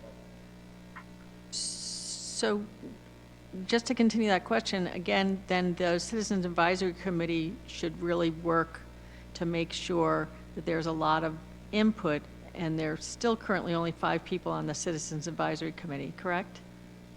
Yeah, that's correct. Okay, I just hope that there would be a really big effort to make sure that there is community input in this plan. Thank you. And we do that like part of what, we use the surveys that Mark has put out, and that we use a lot of that citizen input, and we get input from a lot of different places in the development of these plans. Is there any other debate or further comment? If not, I'm going to ask Sue for a roll call vote. Counselor Boss? Yes. Counselor Gary? Yes. Counselor Lasagna? Yes. Counselor McLeod? Yes. Counselor Milks? Yes. Counselor Carrier? Yes. Counselor Walker? Yes. Order 49-05042020 passes unanimously. Next, we have Order 50-05042020, adopting the amendments to the annual action plan as recommended by the Citizens Advisory Committee. Do I have a motion? So moved. Second. Motion from Councilor McLeod. I got a second from Councilor Walker. I'm going to open this up to the public for comment. Any members of the public that would like to speak? Kelsey? No one on Zoom. No one on Zoom? Okay, very good. I'll bring it back to the council. Council, we had a vigorous and good discussion during workshop earlier tonight about this, and just to remind us of the allocations of those funds and where they're going. And I believe Phil has those readily available if we need some more further clarification. Is there any further debate, any amendments to this? Do we want to let it go? Also, remember what we just approved in the previous order does allow 15% administratively to be moved from one section to the other section to fit a current yet foreseen need. Councilor Zanya. Taking what Councilor Walker said really to heart, I think that giving more money to food insecurity, maybe moving from the economic development, I would recommend doing that. Do you have any other comment? Is that a motion? No, it's not a motion. It's not specific, but I have verbiage here already that I could use to start, but I have a clarifying question. The 15% that we just approved, is that per section, or is that, because the way it's written here is defined as a change that exceeds 15% of the annual program budget, Right. rather than individual sections. So it would be the entirety of that budget at 15%, correct? Not like the $100,000 15%? Yeah, I'll have Zach answer this. Yeah, Zach? so we kind of went over that in the workshop a little bit, and we did the math. So it's 15% of the total budget. So for these COVID funds, if we do that times 7.5, that would allow us to move just over $50,000 from one pot, from allocate differently. So in other words, you could take theoretically $50,000 from grants to low to moderate micro enterprises and shift that over to public works or summer rec or another authorized usage. Yeah, and that correct, and that would need to be signed off on by the city manager. As long as, so the answer is yes? Yes. As long as it's signed off, okay, got it. You just, I'm sorry, the first part of your comments broke off. Okay. So, there's a couple different options we can do. We can allow through our vigorous, work with city staff, the city manager to reallocate up to $50,000, 50% of the total budget, to different programs within those authorized uses, okay? The second option we have is, and I wrote this up a little bit based upon what everybody was saying, that we make an motion and actually do an amendment to this order. For example, I'd recommend that we have in the $100,000 for the business microgrant program, we take $50,000 and distribute it to as follows.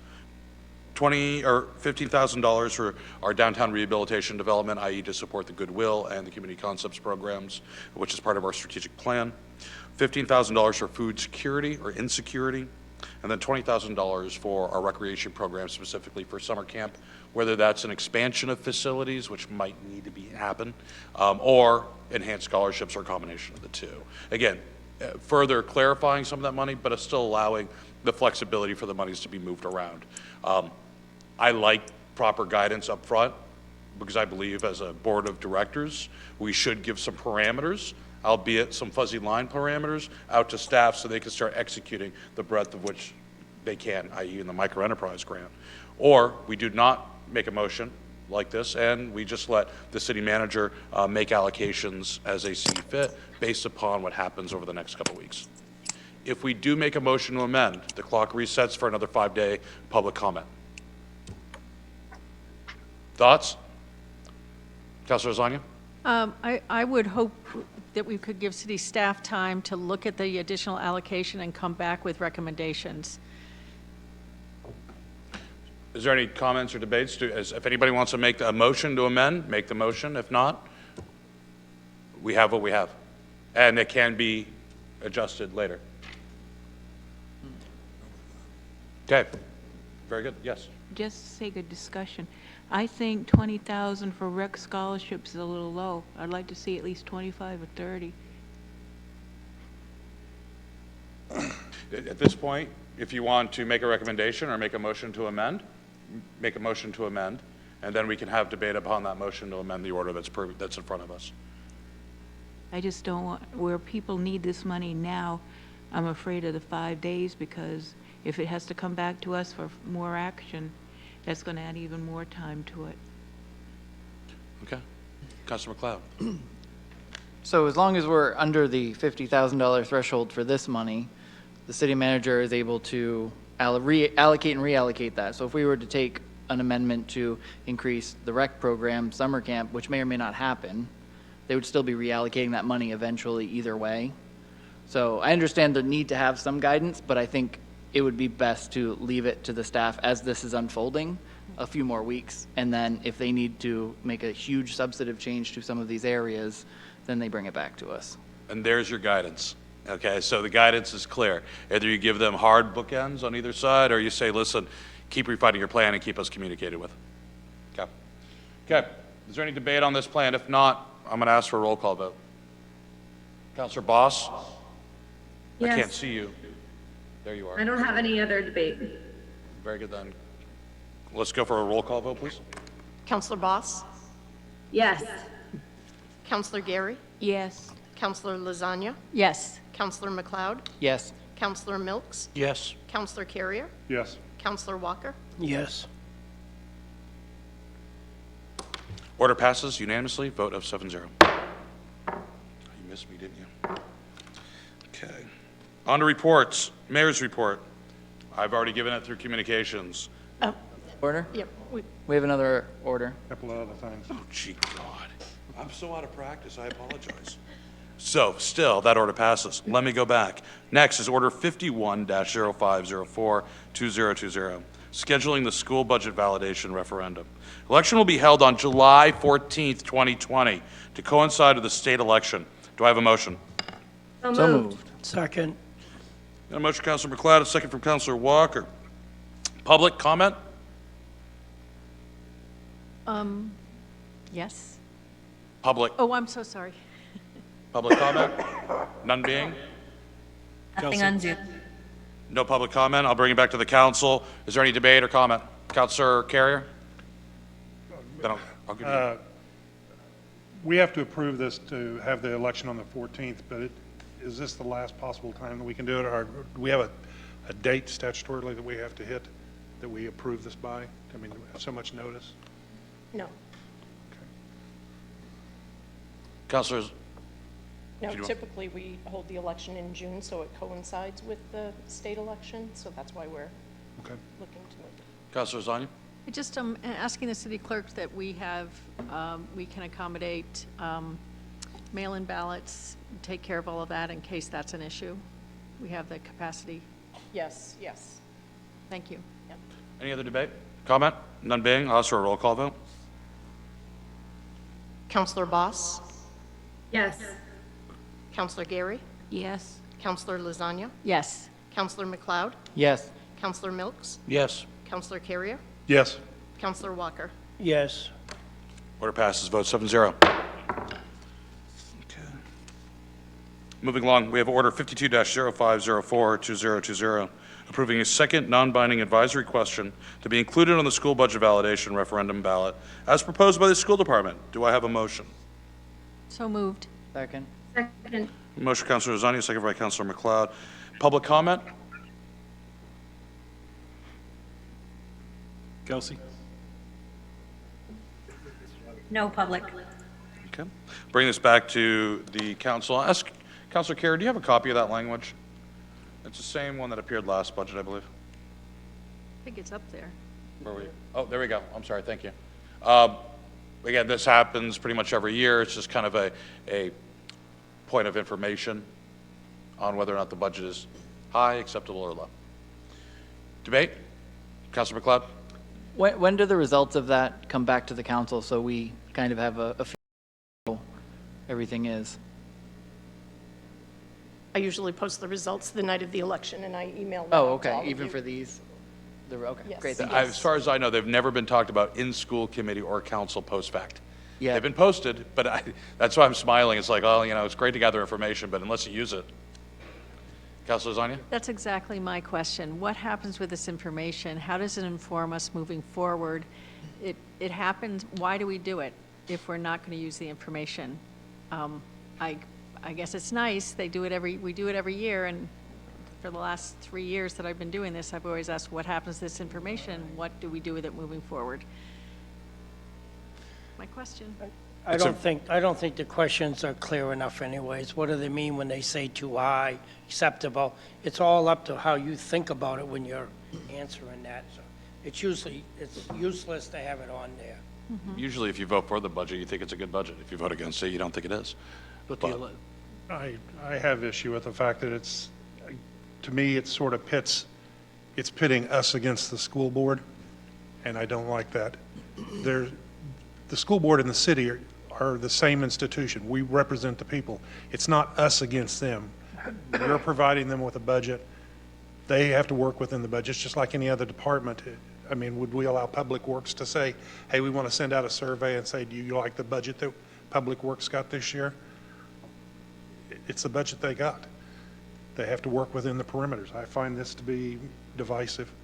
This Councilor language McLeod? came from the school department, though, from their side for request? For a long time. Forever. Okay. How long, do we have a little bit more history on the longevity of this when this was started to be input into the budget? I Or think excuse me, the referendum? just about every year since I've been here, they've included that question. I can get that to you and report back, but just about every year it's on the ballot. Just about every year, okay. Yeah. Councilor McLeod? When would we need an actual result from this order? Is this something that would have to be done tonight? The second question to what Councilor Carrier was saying, and Councilor Walker for that matter, too high, acceptable, too low, is a very ambiguous term.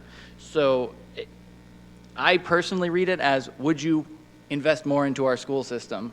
Or do you think we're already investing too much without getting results? So having some clarity to that would actually make it useful for us and the school department to budget next year, that if 80% of the people who filled this out, who voted, said they would be willing to spend more on education, it helps guide us a little bit for the constituency. If we could re-ask this a different way, when is the deadline for language to be approved for the election on July 14th? 60 I want to say it's mid-May. So if that's the case, my understanding is we are going to have a workshop on the 11th. Maybe we bring this item back to the 11th and call it a special meeting. During the special meeting as an agenda item. It gives a school board some time to think about whether and one question I have, this is for Councilor Boss. Any other municipality have this on their ballots? Is this There a are common? Yeah, quite a few municipalities add this question on their ballot. And is it the same wording? Some of this started back when the school budget failed. And so the question was, the debate was, did it fail because there was not, it wasn't high enough, or did it fail because there was enough funding added?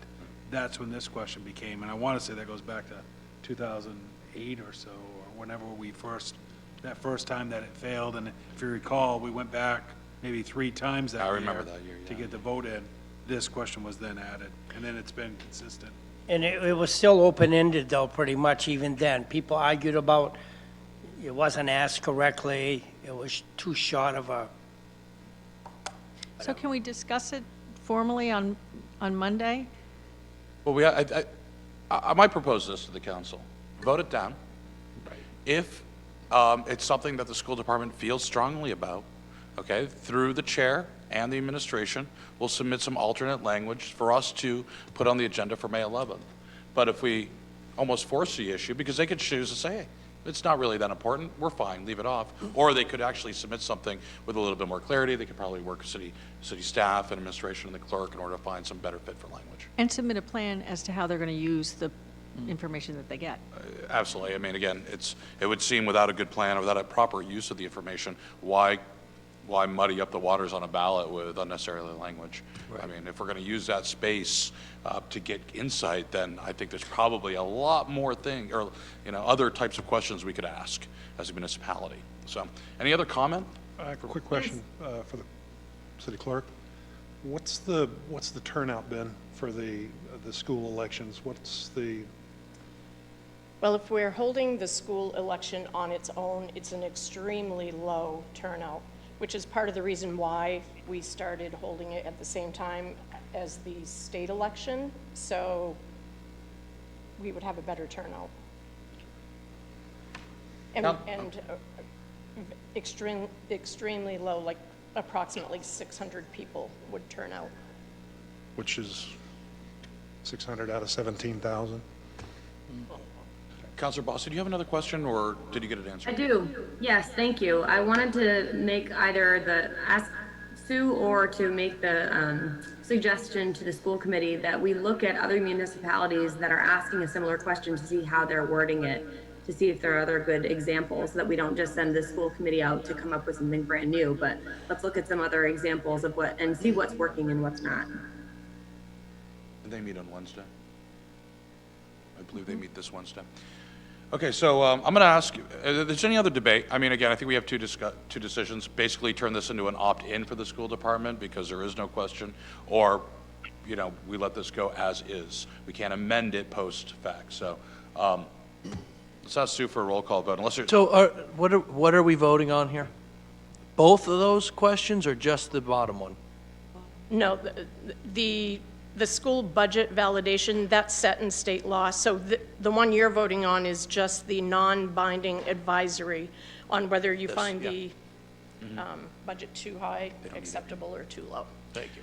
So how do we communicate that back to the school committee that we would like them to opt in by May 11th, no later? I have a high degree of confidence right now. They're watching everything, and they're probably not going to bring this up on Wednesday if we vote it down tonight.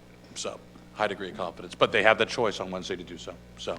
In most cases, I don't think they're hung up on that. I think they would say, we'll come up with something new or drop it. Yeah. Well, let's do a roll call vote, either accepting the language or striking it. Councilor Boss? No. Councilor Gary? No. Councilor Lasagna? No. Councilor McLeod? No. Councilor Milks? No. Councilor Carrier? No. Councilor Walker? No. The order fails by another unanimous vote of 7-0. We all have to start disagreeing more. We're going to go on to reports. I've got nothing tonight. Starting off to my right, we're going to start off with Councilor Gary. Thank you, Mr. Mayor. Last Thursday afternoon, I attended a Zoom conference or seminar put on by Maine Municipal Association dealing with budget in our extreme situation with this virus, and it was quite enlightening and informative, and it kind of backed up what I have been saying, that we've got to be really careful and thoughtful when we prepare our budgets. And it's on Maine Municipal's website, so any city councilor that's got a password can go in and they can watch the whole seminar and the slides that I had seen, and you'd really enjoy it, and I'm not being cynical or flippant. It was very well done, and there was over 200 Zoom attenders. Good. Thank you. I'm going to go to Councilor Walker. I don't think I have anything tonight. Councilor Milks. Citizens Advisory Committee has a meeting tomorrow at 12:30. To get the Zoom information, what should somebody do? Contact Zach, contact Sue, how should somebody get? They can contact Zach and be able to get that information, or just contact the city. Contact the city. We'll be able to get that to them. That's it. Councilor Zani. The school building committee will meet tomorrow evening at 6:30 on Zoom, and the information, I assume it's on the school website, but I'm not sure. I know that it was sent out by Adam previously. The recycling committee is going to meet on Thursday morning, but also by Zoom at 7:30, and I believe we're having student presentations on their work at that time. Is that correct? I don't know, I'm behind on my emails, but I think Camille might have emailed me today, I'm just not sure what she said. Oh, it's okay. I mean, it may be the student, that we'll see the student presentations at that point. And I look forward to the appointment committee meeting. Councilor McLeod. I don't have anything to report yet. I did have a question of clarification. Are we going to start meeting all of our committees and subcommittees now, either remotely or, I wasn't sure when that actual order stopped, because I have Great Falls TV in theory would be Thursday, but we haven't solidified it because I don't know when we're going to start kind of reopening that stuff. So right now, all committees that are meeting are meeting by approval of the city manager and myself. And we have started the time-sensitive ones to start meeting again. Personally, as mayor, and I have to consult, and Peter and I did not talk about this today, and I'd love to see what he has to say, start getting more and more meetings happening, even if it's not on a regularly scheduled basis, but every other month, for example, just to start getting in that flow before summer break really hits. But again, I have to talk to the city manager about that, but I do foresee a slow release of committee meetings to start happening. Super, thank you. Okay. I have the airport has not had a meeting, but I do have a report that the work is progressing on runway 1735, which is basically a complete reconstruction of the runway. They are still working, I believe, on the electronic part of the runway, that they're moving it from the west side of the airport over to the east side to better run their systems out there.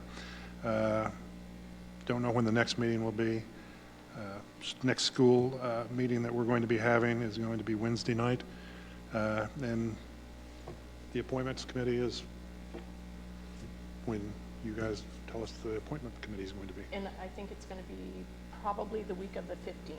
Okay. And that was green-lighted some weeks ago too, so. What's that? It was green-lighted to go ahead and meet prior, so whenever it works out for you and your schedules. Okay, very good. Then Councilor Boss. I do have a couple of updates.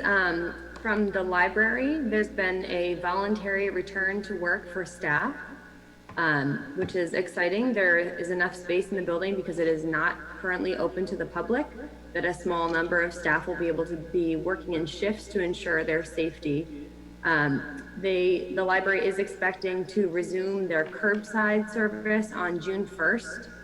They have not yet set an opening date for the building to the public, and they are they're encouraging people to start returning books to their book drops at any time, and all borrowed materials now have a due date of June 1st. So I know that I have a stack of wayward books that are now scattered who knows where in my house, but June 1st is that date for all materials that are currently out. Another quick update from the Court Street study. There was a meeting last week to review a draft final report with some recommendations in there. That is ready for review by the community, and there will be a virtual community meeting on May 21st to review the recommendations that are being put forth in that report. So there will be additional information on the timing and how to access that Zoom call. That will be again on May 21st.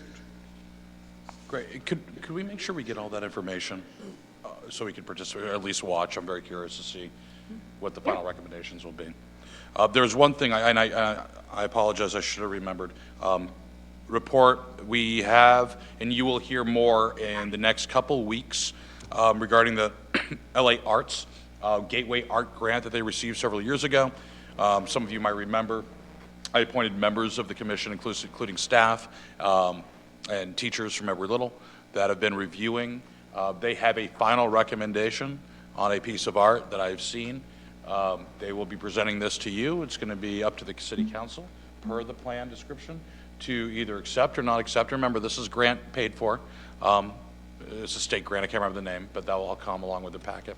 And the final location of that piece of art. So just I'm working with Peter. Peter might have an update on when we're going to slide that into the schedule as well. So just want to make sure you all know it's coming, and I'm not going to tell you that it's beautiful, but it is.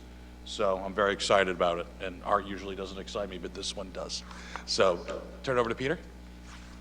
Thank you, Mr. Mayor. Councilors, city staff are busy doing a lot of different things, although it's not normal way that we're doing things these days. People are still active, as you know. The reports tonight, I think, were a good indication of that. I'm looking forward to the school building committee meeting tomorrow night, which has already been mentioned. In terms of committees and having them begin to resume their meetings, look forward to having a conversation with the mayor about that and discussing that. I think probably reaching out to the chairs of the committees to see if there is a need for them to meet in the near future is probably a good idea. And we could do that. That would be a suggestion of mine. And then talk about the logistics on arranging that. In terms of other activities that are going on, the meeting on the 18th, there will be an update on the Court Street study. As Councilor Boss mentioned, there will be more for you to hear about, but we want to give you an update in terms of where we're at. Jennifer Williams is going to come, and we will have staff as well who will talk about what's going on with that, as well as Libby Avenue project and some of the other things that are taking place that I think are important for you to be aware of, where there's state funds, and it's good for you to hear the information on how these funds connect to each other and how they support what we're trying to do as a city with the ATRC, the Androscoggin Transportation Resource Center through AVCOG, and the work that we do with them. Thank you. Very good. Thank you very much, Peter. Okay, next we're going to move into an executive session. There's nothing on the agenda post-executive session, so for all those watching from home, we will not be coming back televised. So, at this point, I would like a motion to enter into executive session pursuant to 1 MRSA, Section 405. So moved. I got a motion from Councilor Milks. Do I have a second? Second. A second from Councilor Carrier. I'm going to ask Sue for another roll call vote. Okay. Counselor Boss? Yes. Counselor Gary? Yes. Counselor Lasagna? Yes. Counselor McLeod? Yes. Counselor Milks? Counselor Carrier? Yes. Counselor Walker? Yes. Now set an executive session.